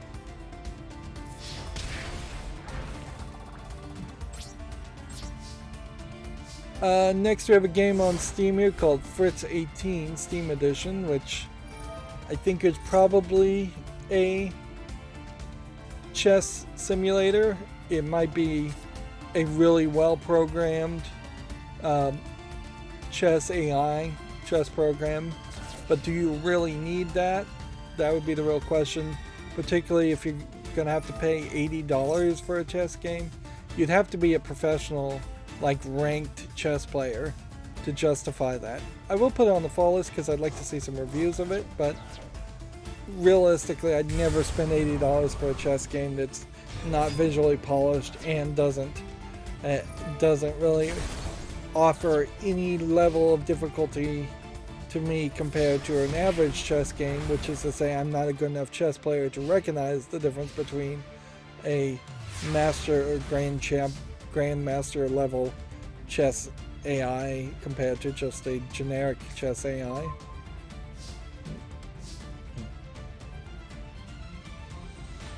Okay.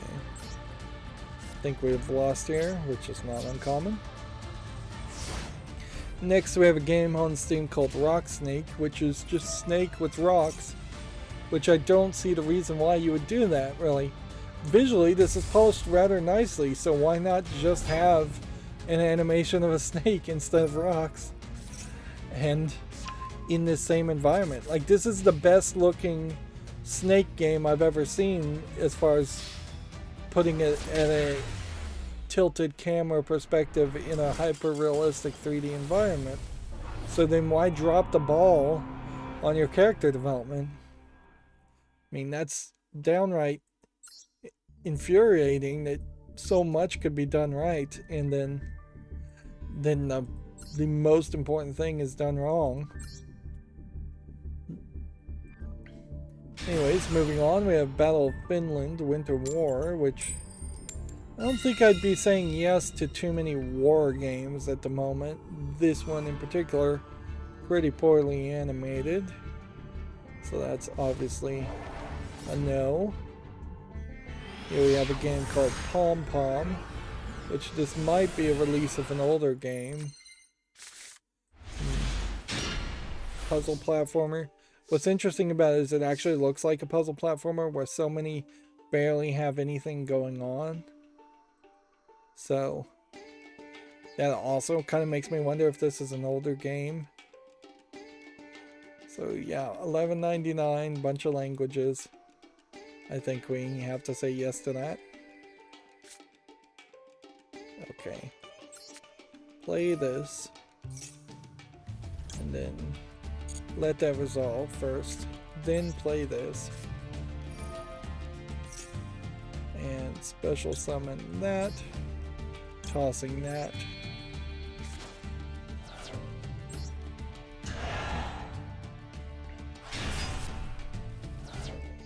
And then draw a card.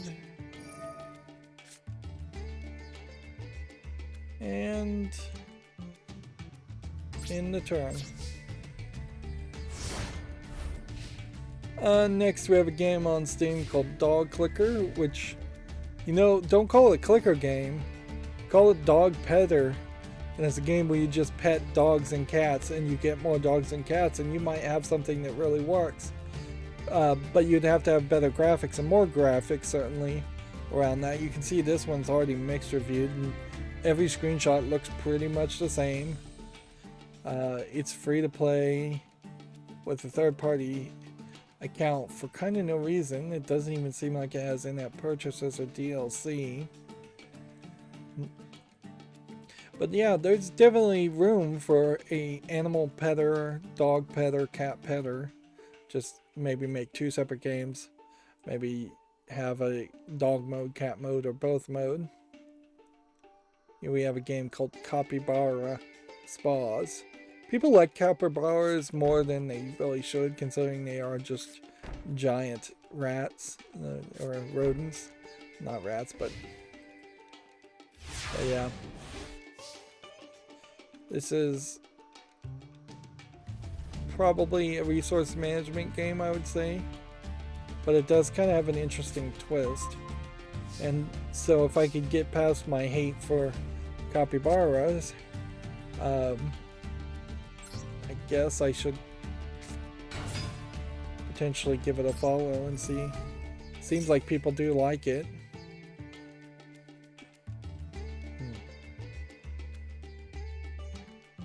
Like, I guess capybaras are not too far off of what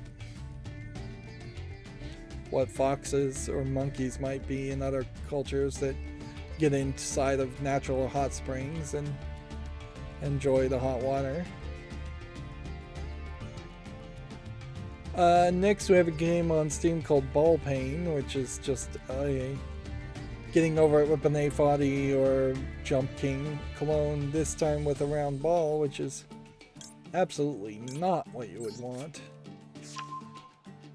Like that is totally not what you would want. And now the risk here is if any of these traps destroy anything, I may have trouble getting this to the field. such as that. Whereas if I had activated this and then activated this, I could have destroyed everything on the field and guaranteed safety, and probably should have. Next we have a game on Steam here, a visual novel called Sandcastle. Has a soft pastel looking animation to it. What's weird here is you have them in a movie watching, in a movie theater, they're watching a movie of, I think, a different anime. This is $1.39, English and Russian. I suspect that this is a really short game, but I will give it a follow and just see what people have to say. Although, really I could just say no now, because the number of visual novels I want to cover is very, very small, and a cheap one is not one for me to really consider.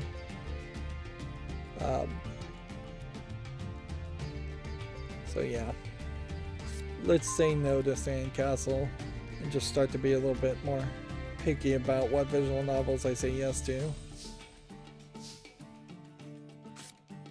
Okay, this may save me. Next we have a game on Steam called Action Ball, which is an Arkanoid game with shoot-'em-up elements. And that's an interesting concept. I'm not sure I'm a big enough fan of Arkanoid games to say yes to this, but it definitely deserves a follow. $5.94 English only. I feel like I should explain the follow list at this point.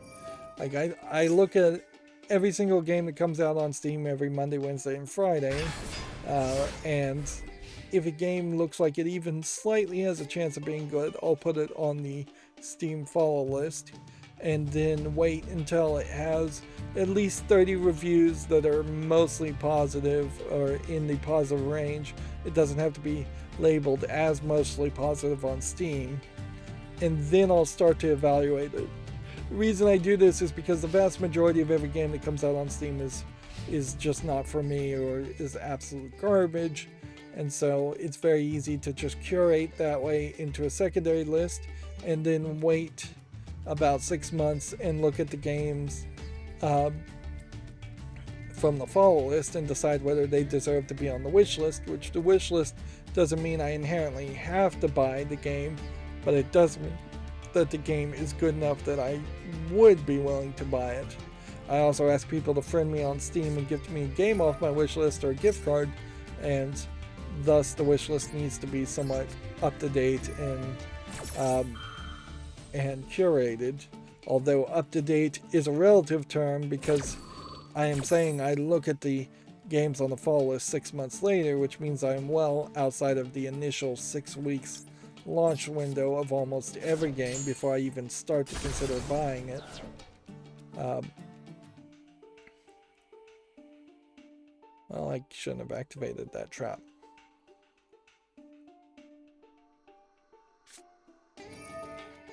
So that is the general way. I should think of a better way to explain that. Next we have Jessica Mystery of Corcheville. I don't know how you pronounce that. It's a non-widescreen point-and-click adventure. Like, if you told me this was an old game, an old hidden object game, I'd believe you, but I guess if they're calling it a hidden object game, then generally I'm saying no to all hidden object games, and so I'm generally saying no to this one also. There's a whole trilogy of these. I may at some point, if I ran out of games, which would be very difficult to do, go back and play hidden object games. Here's another Jessica Secret of the Caribbean. I assume her last name is Secret, but the way the picture is, it's Jessica, comma, Secret of the Caribbean, or Jessica, semicolon, Secret of the Caribbean. Naming your sister series just Jessica is a little generic. Like, Next, we have a game on Steam called Loading Zone. If it was Jessica and then a last name, that would be better. Even if it's a ridiculous last name like Jessica Adventure.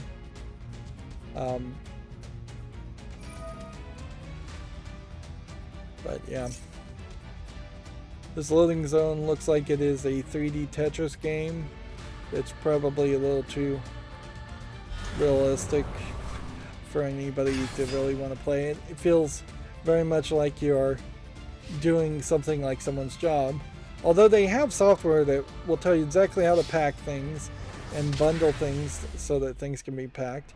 And you wouldn't be loading the back of a truck like this in most cases in a first world country. This is something that would happen more in like India, where you're just packing it to an illegal height and in incredibly dangerous ways in which will almost certainly fall off the edges. And this is not really how a loading zone would work.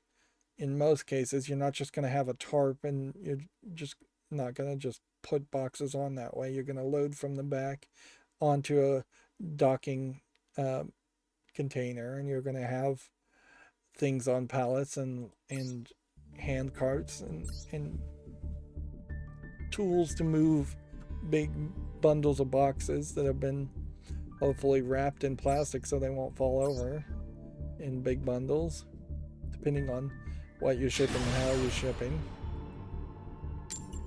Yeah, and arguably most of the damage that happens to packages does not happen in the initial packaging and loading of materials. It happens when you have the extremely low-paid generalist employees at FedEx, UPS, USPS taking a whole bunch of random boxes and putting them on the back of their vans instead of a truck and just throwing things around.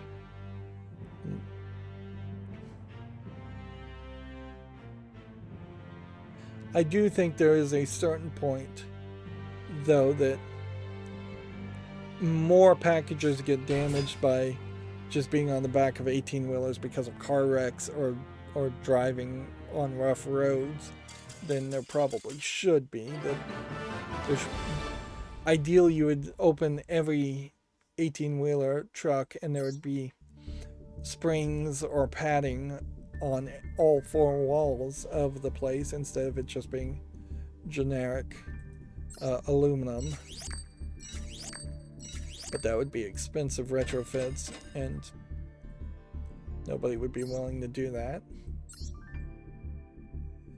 Moving on, we have a game here called Pseudo Cats, which is Sudoku with cats, which does seem like it has smaller versions of Sudoku to start off. So this might be Sudoku for kids to learn Sudoku. I wouldn't be upset about putting this on the follow list and checking it out. Like there's one company basically that makes all the good Sudoku games on Steam, so finding a different company that makes something that's even slightly good as comparison could be useful in a series of potentially looking at and covering Sudoku games.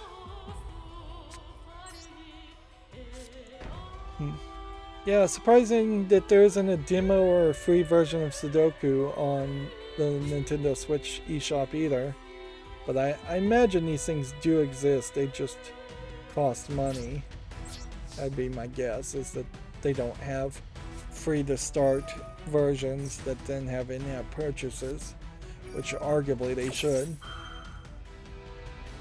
But then again, the Nintendo Switch eShop is so bad, having something in the free section doesn't mean people will actually see it.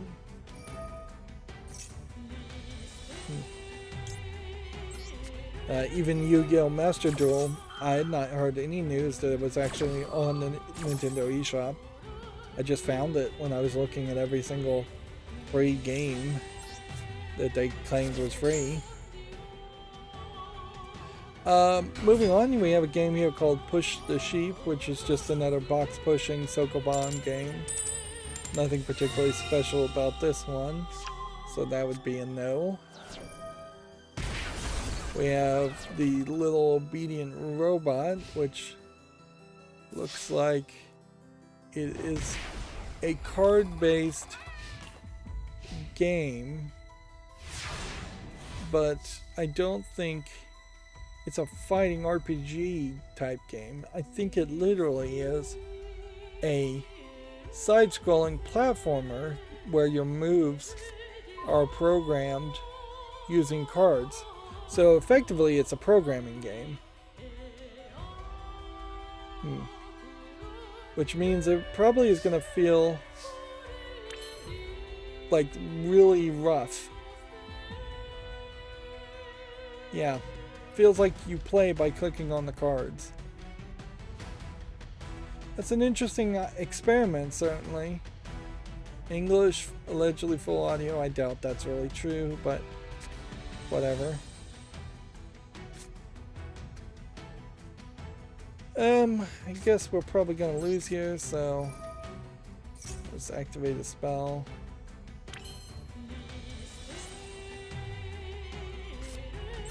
Yeah, let's activate another spell. Let's see what we can do here.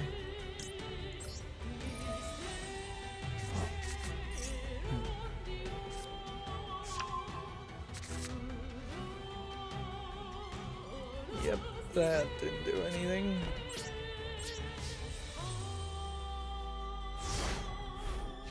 Let's see. Next, we have a game called Cosmo Blaster Exodia, which is just a side-scrolling shooter. Nothing there.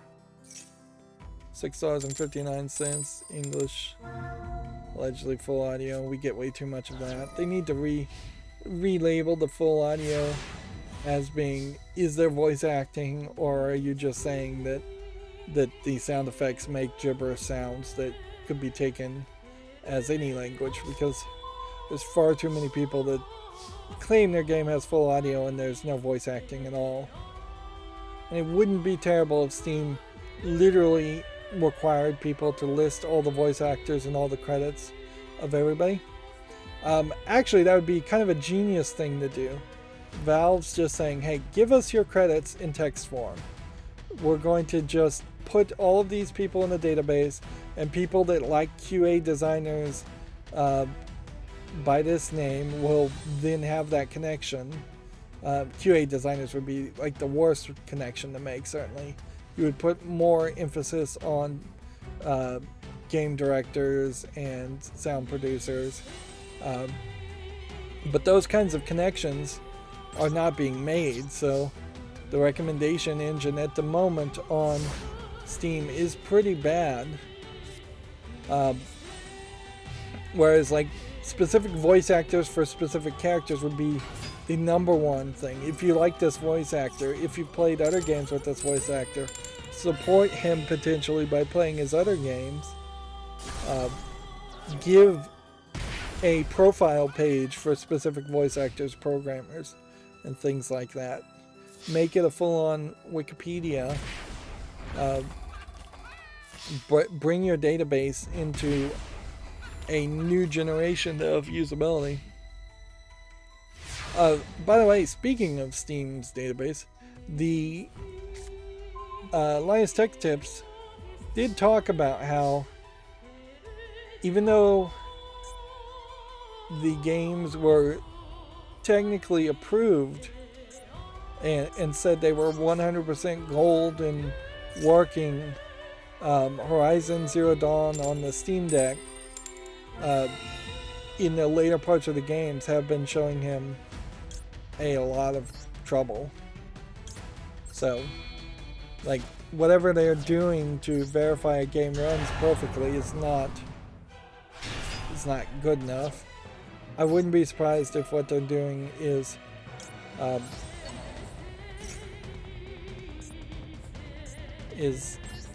kind of just lying about it and testing the first couple hours and then waiting to see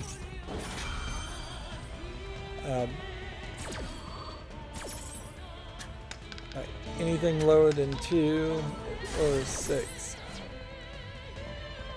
Alright.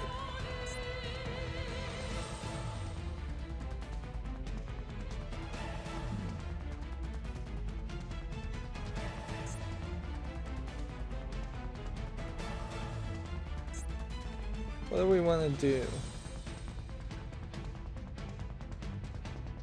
Let's go ahead and destroy this one.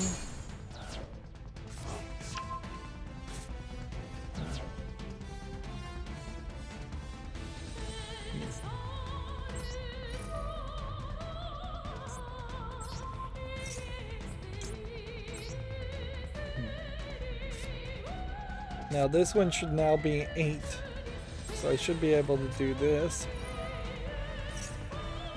And special summon this. Sacrificing this.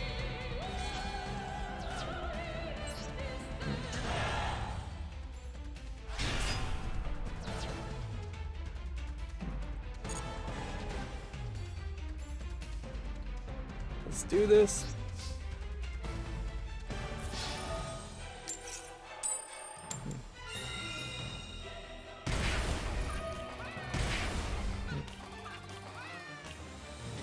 Alright, well,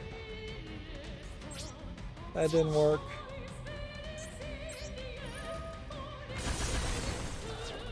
So I should have just done that. At 550, can I potentially win here? Yes, but you'd have to not really have much of anything as far as cards. Moving on, we have a game on Steam here called Sharp Trouble, which just doesn't look like much of anything. So, no to that. Decent amount of games today.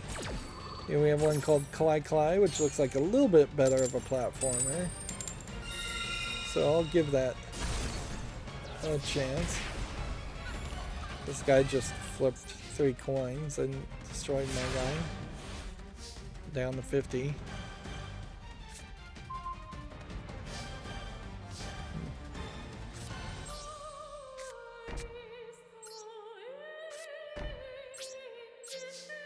Let's see. Here we have a game called Hyrie Loon, which looks like it's a black and white infinite runner dropper game.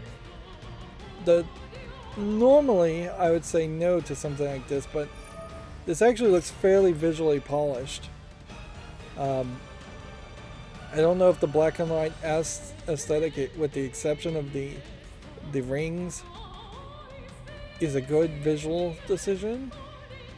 But I definitely think like I'd like to give this one a chance.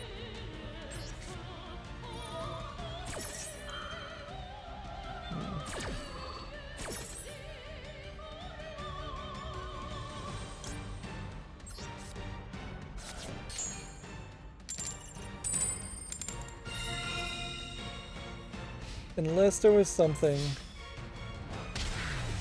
he did to kill himself. I was doomed to lose there. Yeah, and I'm sure there will be people certainly that are gonna be like shocked that how quickly the people who got in close to day 1 finished the battle pass. Which at this point I'd have to double check when the battle pass ends to even see if I'd suggest people getting it or just getting the next one. Here we have a jigsaw puzzle, 1001 jigsaw cute cats. Pretty much say no to all jigsaw puzzles. This does seem like a decent collection of cute cats that have either been stolen from the internet or licensed. Take your pick. And the interface looks fine, but it's just a jigsaw puzzle game. Here we have a game called Mahjong Business Style, which is just a non-widescreen Mahjong solitaire game. Here we have Haunted Hotel, the 13th Collector's Edition, which is just a hidden object game from Big Fish Games. Selling for $8.99, so it's one of their cheaper ones. Big Fish Games pretty inconsistent between $8.99 and $13.99 for its games. Although it already has the sales data from these hidden object games being sold on their own site, so they know which ones are big sellers and which ones aren't. And that probably affects their pricing when they put it on Steam. Here we have a game with a way too long title that looks like it's almost 100% text, all with some simplistic black and white imagery. I would definitely have to say no with this because the visual aspect of this visual novel is pretty terrible, and the text looks pretty small too. That would irritate me. Here we have a game called Catnab, which seems like you run around grabbing cats. And that seems like that's probably it. I don't know if there's another level or anything here. It's free, so check it out if you're interested. It looks like a fine little demo of a game. I wouldn't really call it anything more than that, though. Because why a cat lady would be potentially running around catnabbing other cats. I guess I could understand why some crazy cat lady might do that. Just decide to grab all the strays and take her home with them.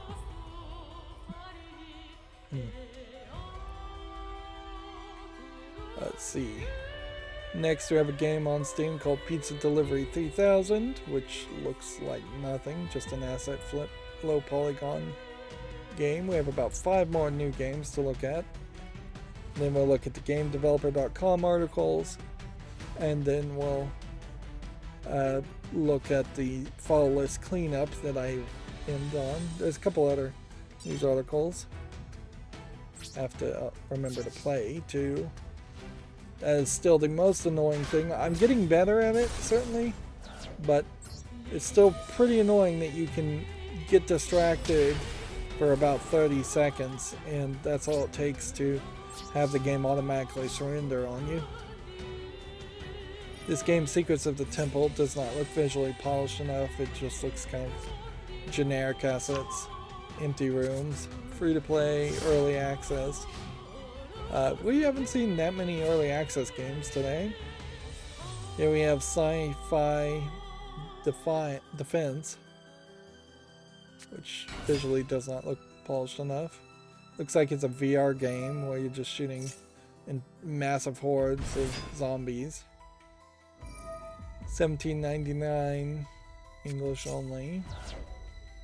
It might be an idea here, particularly for VR, where you make a tower defense and then you are shooting things. But I would want to see more visual polish there. When you look at these hordes, they just blend together. And science and fantasy being mixed together is probably too ambitious. Here we have the Creature of Chaos, which looks like it's a ugly first-person shooter Doom clone. Yeah, nothing there that interests me. Here we have something called the Red Hood, which seems to me like it's a multiplayer game focused. $4.79, single player only. Interesting. Game about a little lost girl who tries to find the right path to visit her grandmother. I would say, looking at this, it seems like it is just a infinite runner chase game, and that's all there is to it. You can see it's at 50% positive rating already, according to Steam DB rating, which may mean that there's just no reviews at all.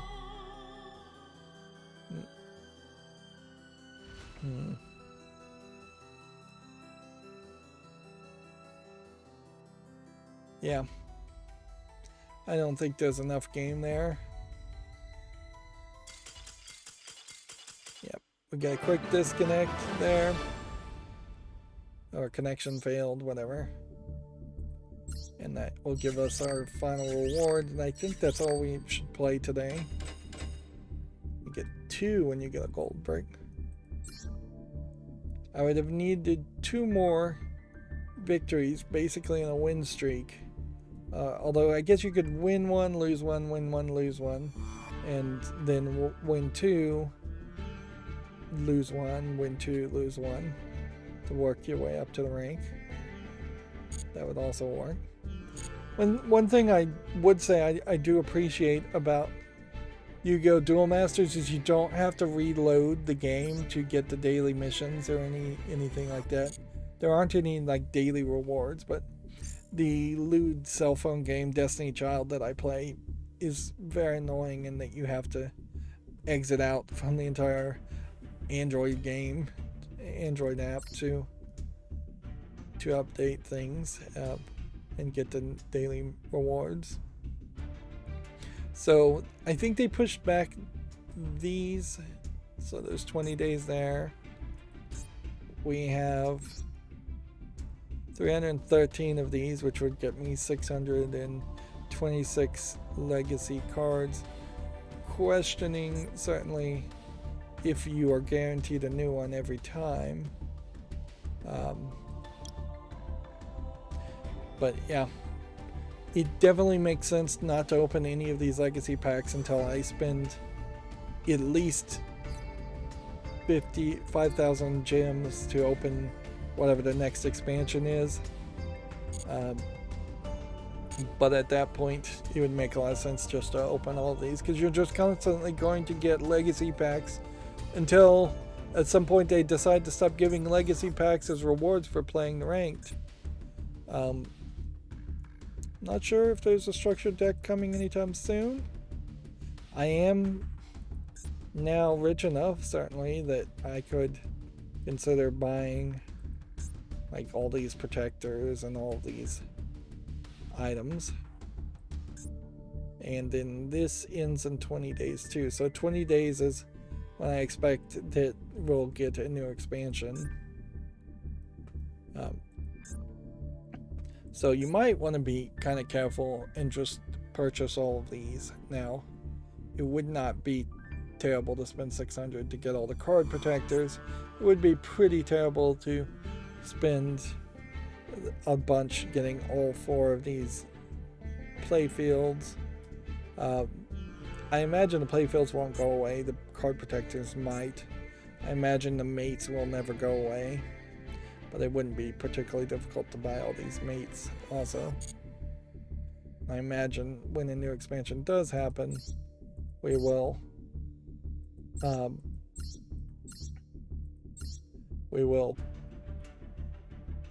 potentially, when the new expansion comes, I imagine we'll get new things to buy under all the accessories. New gate, the fairies who paint the weather, is coming. Which they are adding these fairly quickly. Yeah, I guess this has already come. And at some point, once I do all the solo player deck challenges, there would be an argument to going back and doing Enforcers of Justice, but we know the rewards there, and it's not a new structured deck, which that's really what we need, is new structured decks. With the exception of this one and this one, this is the entire collection of structured decks you can buy or earn in this game. I know I bought Ridge of Cypher.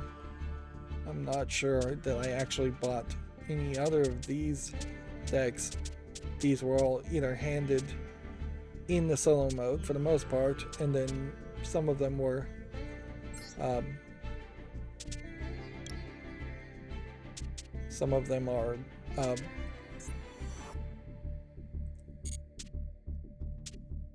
are given to you at the very beginning when you start playing Yu-Gi-Oh! Which I would hope that there's something more to that onboarding experience as they expand Yu-Gi-Oh! Master Duel.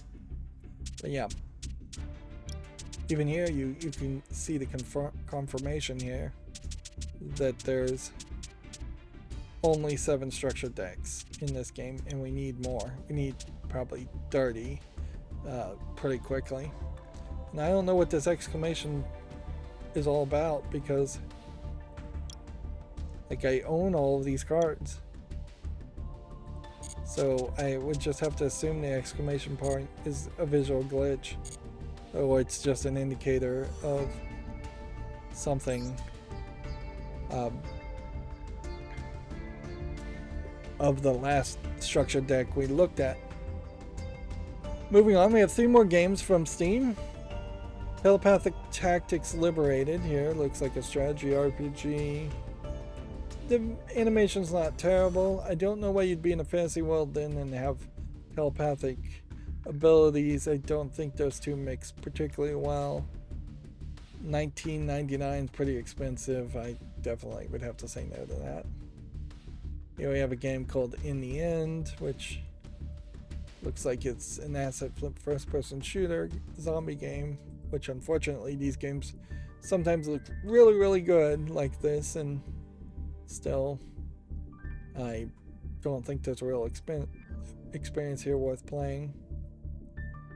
You are getting painted into this weird corner where at some point there is a zombie first-person shooter game you want to play where you're not doing RPG elements or parkouring like in Dying Light, but you would still want some story.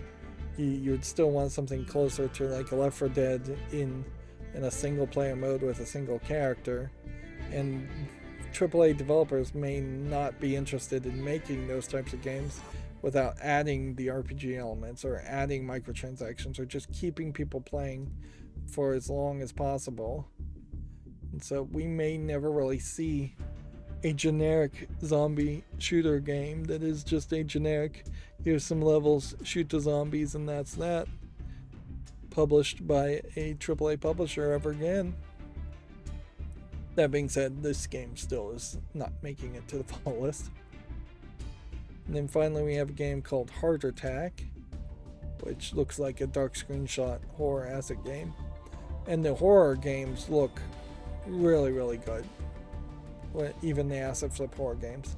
But when you see a screenshot that is just looking down a dark stairwell, for instance, for two of your screenshots, or you're just looking in a dark room, and these are the best screenshots you can possibly get, you know it, at the very least it's a jump scare game, and it probably isn't that polished. So no to that. As far as GameDeveloper.com, we had already talked about this article. 60 plus companies, including EA, Gearbox, and Microsoft, speaking out against the Texas anti-LGBTQ plus policies. A former Ubisoft massive boss, David Polfelt, is going to depart after his sabbatical. We had already talked about this.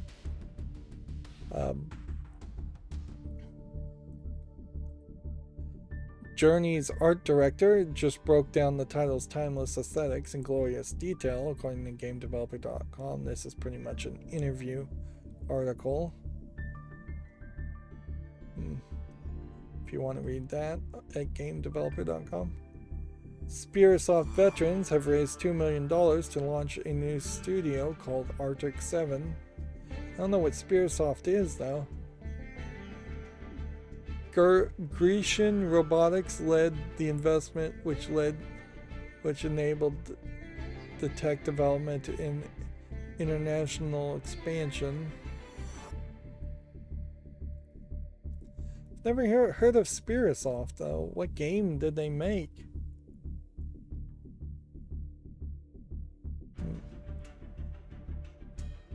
They held roles at companies including Epic Games, Microsoft, Sony, and EA, working on franchises such as Gears of War, Assassin's Creed, FIFA, The Sims, and Need for Speed. So maybe we'll see somebody do something like Assassin's Creed. There's not a lot too unique at Gears of War. The couple ideas. There's nothing I really expect to see from FIFA.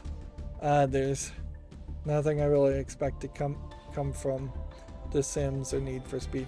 you really are all over the place. So you have racing games, simulation games, sports games, action, wall crawling, Assassin's Creed games, and then action cover-based first-person shooting. Currently working on an unannounced product for an international publisher and have numerous partner projects planned for 2022 and beyond. So they're probably going to be an assistive company for the beginning, making games for other companies. The official event platform of GDC 2022 is now open. GameDeveloper.com is owned by the same parent company that runs GDC. Always have to disclose that. And then the game writer and professor Dean O'Donnell has died at the age of 57, which is kind of young. He was a Massachusetts game industry fixture who wrote games and taught at the Worcester Polytechnic Institute, or the Worcester Polytechnic Institute. I bet they pronounce it Worcester. Wouldn't be surprised at such a young age if it was COVID. He doesn't specifically look particularly healthy. I don't know what really games he contributed words to the Titan Crest expansion, Titan Quest Immortal Throne, which that's really not a lot there.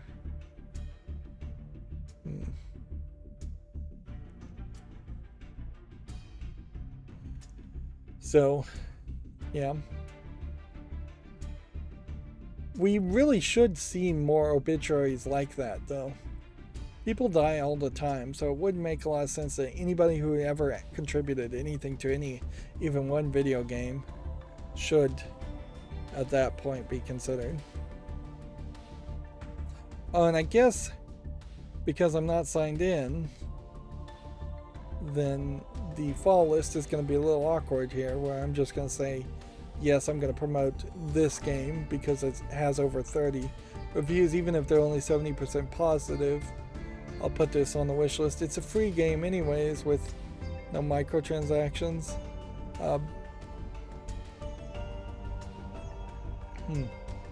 I guess, no, what I would want to do is remove this game, because it is a free game and it's just a 3D platformer, and it's frustration. They're calling it a 2D platformer. I guess it is a 2D platformer. I've been saying 3D, haven't I? It's very visually polished, but I really should just say, hey, if you want to play this game, play this game. I'm going to say no to it. And because I'm going to say no to it, I'm going to leave the tab open for when I log back in and remove it from the follow list.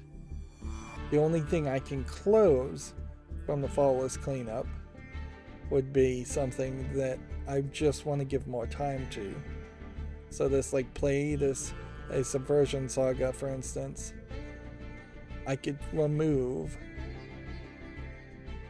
where please touch the artwork. I guess I could say yes to. Play with Gilbert a Small Tale. I guess we would say yes to. It's rated very positively. Again, it's free. Nope. This is actually a demo. So I need to decide whether I would want to play the full game, and then probably not play the demo.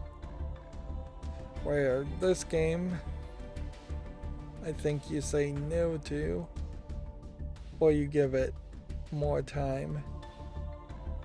It came out nearly a year ago, and it's got 4 reviews, and it's averaging 56. I think that gets removed from the follow list. Planet's Edge here from Ziggurat can be removed from the follow list. I don't care about that game, and it's an old game that I have no nostalgia for. Planet Bash can be removed. It came out in 2020 and it's got only 6 reviews, so it's just irrelevant, even if it was good. Plane Mechanic Simulator sounds like it is mixed reviewed, and that's a shame because I would like a Plane Mechanic Simulator game, but that is a very tall order, certainly. There's a lot of different planes, I imagine, that you'd have to simulate. Plan Z can be removed because it has no relevancy and it's obviously just a zombie first-person shooter. I don't even know why that was on the follow list. And then Plan B from Outer Space is a point-and-click adventure game that I think I'd want to give some more time to, but obviously it's probably not going to ever get any more reviews. I'd have to just make a special exception. And then Play Game D is mostly positive, so that could be put on the fault list as long as it's not in early access or anything. So yeah. Then just close those articles. That was just me checking a few things. Unity put out a blog here where they've added burst 1.7 into their code to make your games load better, or at least parts of your code load better. This is very inside baseball, to say the least, and you'd have to be pretty into Unity programming to know it, but the burst package did get updated, and that doesn't happen all the time. I don't know which hospital it is here, but Child's Life retweeted this job listing for Child Life Gaming and Technology Specialist. I guess maybe this is specifically working for Child Life in Oklahoma City, Oklahoma. You need a bachelor's degree. It's a day job. Basically, they're looking for a specialist to help them. It's Integris Baptist Medical Center. It's where I guess you'd actually be working. They're looking for a specialist to help integrate video games into hospitals, which have special requirements, certainly around the safety, where everything has to be able to be washed down in cleaning solution, fluid, alcohol. And so you can't have things that would ruin this, where the screen would get ruined or where it would hold germs. And that makes the idea of just putting an Xbox on the TV in a kid's room a little bit more difficult. And there is also a desire, certainly, to not just give somebody an Xbox or a Nintendo Switch and say, have at it. You also want things to be educational somewhat, and educational potentially around their condition and what's going on. Also, you probably are going to run into some kids that are lacking dexterity or missing arms, legs, fingers, and you would have to be up to date on as far as accessibility options too.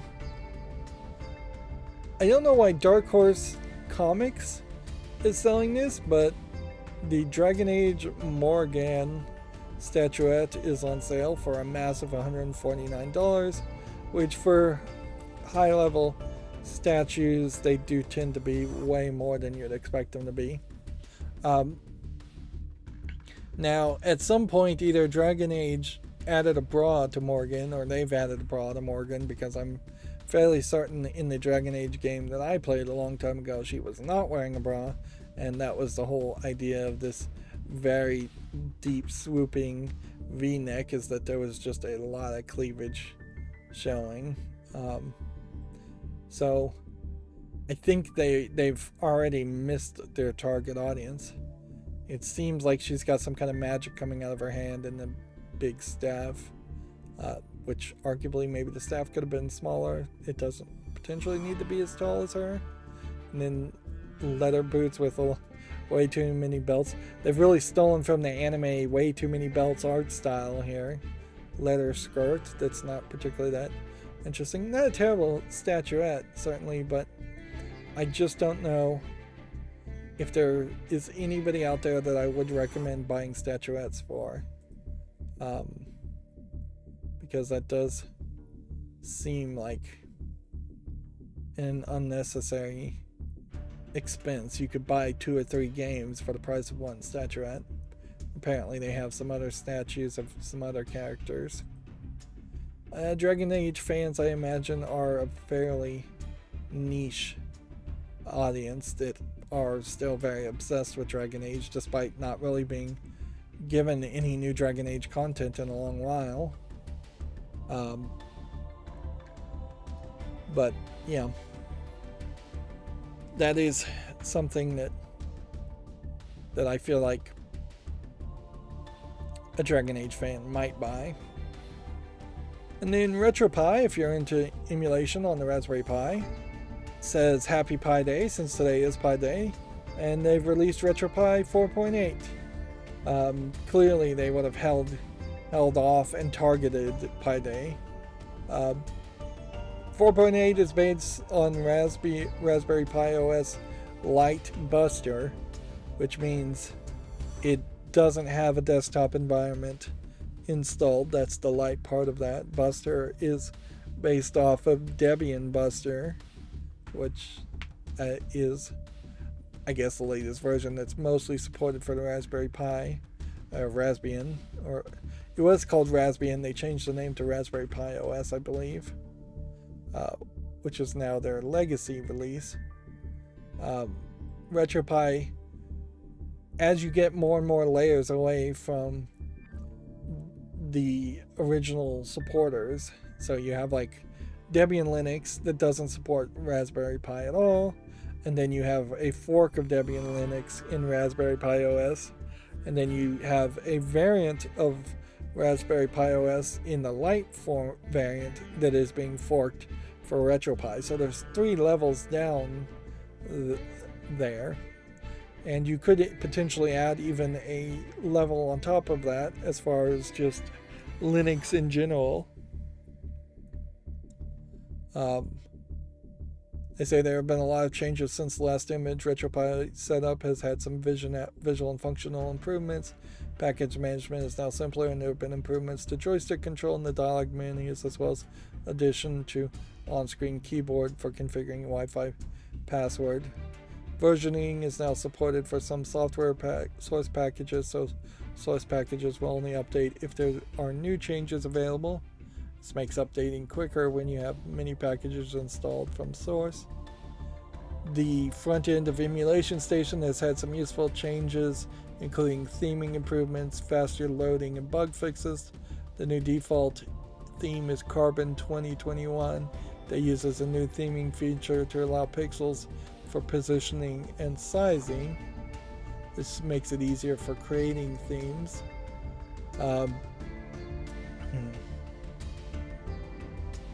Let's see. And then if you want to donate to them through Patreon, you can do that. And not a terrible group of people to potentially support. So here, updated RetroArch. That's probably should have been mentioned more than anything, because updating RetroArch might mean updated cores, which means better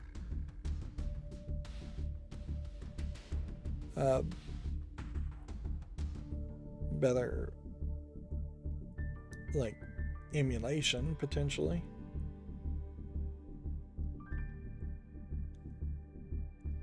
Yeah, here they're mentioning specific cores being updated to new versions.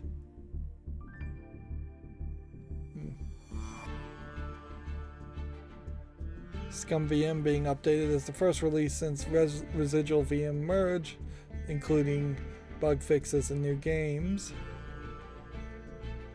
Whereas a lot of these are just updates. Although the device here is switching to a different branch completely, which I would have to look into it to figure out why it switched to a different branch. Pulse audio configuration support for the audio settings might be very helpful for specific bugs that were popping up using the Raspberry Pi Game Boy cases.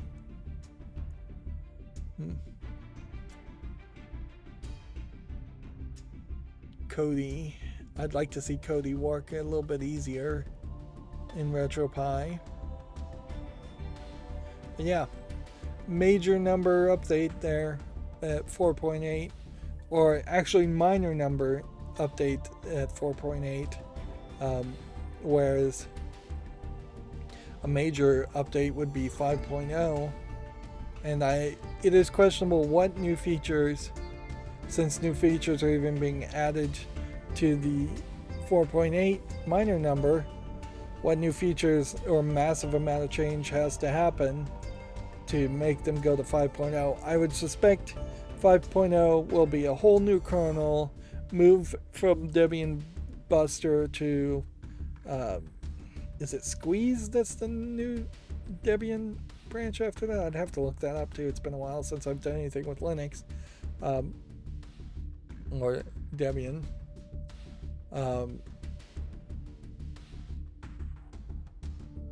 So yeah, there's a major kernel update I think would happen, or major features would have to be added. What would be nice is if the code I submitted got more traction and went into 4.8 as far as RetroPie, but it did get some traction as a script. So I think the changes there, I would have preferred them to have been added to the core branch, but seems like the RetroPie oddly is kind of closed sourced about how about actual code submission. It seems like everything is built, it's technically open source, but everything seems to be built via a script, and so there is no final copy of RetroPie 4.8 that you can then say, hey, just make this one change to this one file here, and then submit that as a pull request, which seems like an odd way to go here. Speaking of odd, 2K has a tweet here from 2 hours ago, which is Tiny Tina in her new game showing many different faces. And I'm not going to say, they probably had face capture technology, face rig technology to capture these faces, and in the actual game it's probably perfectly fine for her to emote in such wild ways. But I can't help but think that when you line something up like this, it feels a little bit creepy. It feels like you're potentially trying to sexualize a character that's supposed to be 16 or 17 years old. And Tiny Tina's, I don't think, really going that direction. It'd be weird if the story did go that direction. You can see that she does have what looks like pink lipstick on and pink eyeshadow, so that's something that couldn't have been depicted in Borderlands 1, I'm sure, and you would have been so far away from her. When you zoom in on things, if this was, for instance, a 3x3 grid of just the feet of Tiny Tina, you would know, okay, we know this is being pushed out to fetishists. And so I just really think this is a bad way to try and build hype around Tiny Tina. You really can't have a character named Tiny Tina and her be a kid, and there not being a issue there. Level by Level Gaming says, hello Rydo, it's been a while. I just noticed your post from a couple minutes ago. Hi, Level by Level Gaming. Yeah, it has been a while. Hopefully this is an upswing of people getting back to watching YouTube. I should, I suppose, mention YouTube Advanced is apparently shutting down. Fingers crossed there will be either YouTube Advanced will still work after it's been shut down. It must have gotten some kind of cease or desist, a real threat there is the speculation. But fingers crossed it would still work, or there would just be another branch of it, side project of it, because I do not want to go back to the world, even as a YouTube content creator who theoretically wants to make money from YouTube. I'm not going to tell people to watch ads. Like, don't watch ads on my channel until I have 1,000 subscribers for sure, because if you are seeing any ads on my channel, it's definitely because somebody Content ID claimed it, and I'm not seeing a penny of that. But yeah, generally speaking, I think most people, unless you are willing to support people and get YouTube Premium, YouTube Advanced is the way to go. I definitely would suggest anybody who values their time or who is a kid should use YouTube Advanced. There's a real problem with kids being shown commercials far more than they should. The number of commercials that I think kids should see should be about 5 in their entire childhood. Just enough to say, here's what a commercial is, understand what it is, understand you shouldn't pay attention to these, you shouldn't watch these, because these are designed to literally brainwash you into wanting things you didn't want in the first place. But yeah, YouTube Advanced sucks. As for more people seeing my videos, that doesn't suck. That is great. I'm hoping that this is an upswing and we will see more people watching my channel.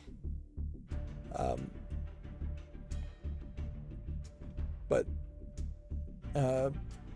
yeah, I definitely could use a big win, certainly for my channel. I have about 500 subscribers. If that's enough to potentially get another 500 subscribers with 1 or 2 really successful videos this year, then I could be back to 1,000. I'll once again state my goal is just to have a reasonable, like, $20,000 to $40,000 a year income from YouTube. I'm not trying to be a millionaire here. I'd just like to be able to potentially continue doing what I'm doing and paying my bills if I didn't have other sources of income, which at some point the other sources of income very well will dry up, but I don't talk about that. But yeah, and then I also would like to retire at some point. Like, I'd like to be able to get passive income to continue to pay the bills even with inflation on my old YouTube videos.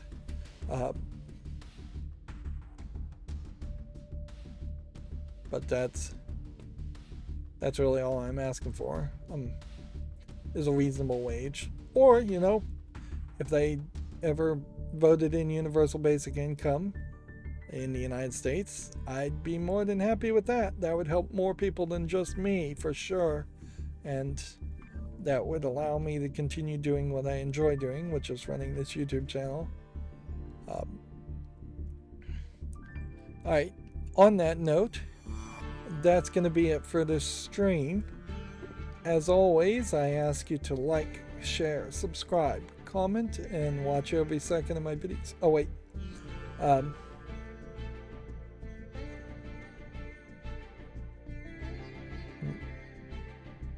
Level by Level Gaming put on the chat, absolutely, I had no idea that I was showing ads. I had over 1,000 subs, but my view hours aren't there.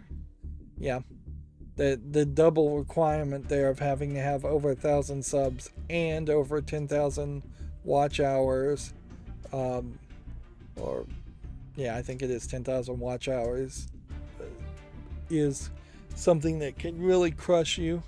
I think almost certainly if I were to get 500 more subscribers, I would be well over the 10,000 watch hours, but you never know. Certainly you could fall back down below the watch hour requirement, and like that is definitely a problem. Yeah. And the only thing you can really do there is encourage people to watch your videos and watch your own videos at that point, and see if YouTube recognizes when you're watching your own videos. But yeah, there is definitely reasons to watch your own content at least once to make sure you're making good quality content. Alright, anyways, I was wrapping up, and then Level by Levels Gaming said good night, brother, and okay, thank you, and I'll end the stream on that sentiment. As always, I ask you to like, share, subscribe, comment, and watch every second of my videos. If you want a friend or follow me on any social media sites, there's a whole bunch of links down below. Thank you for watching. Have a good evening.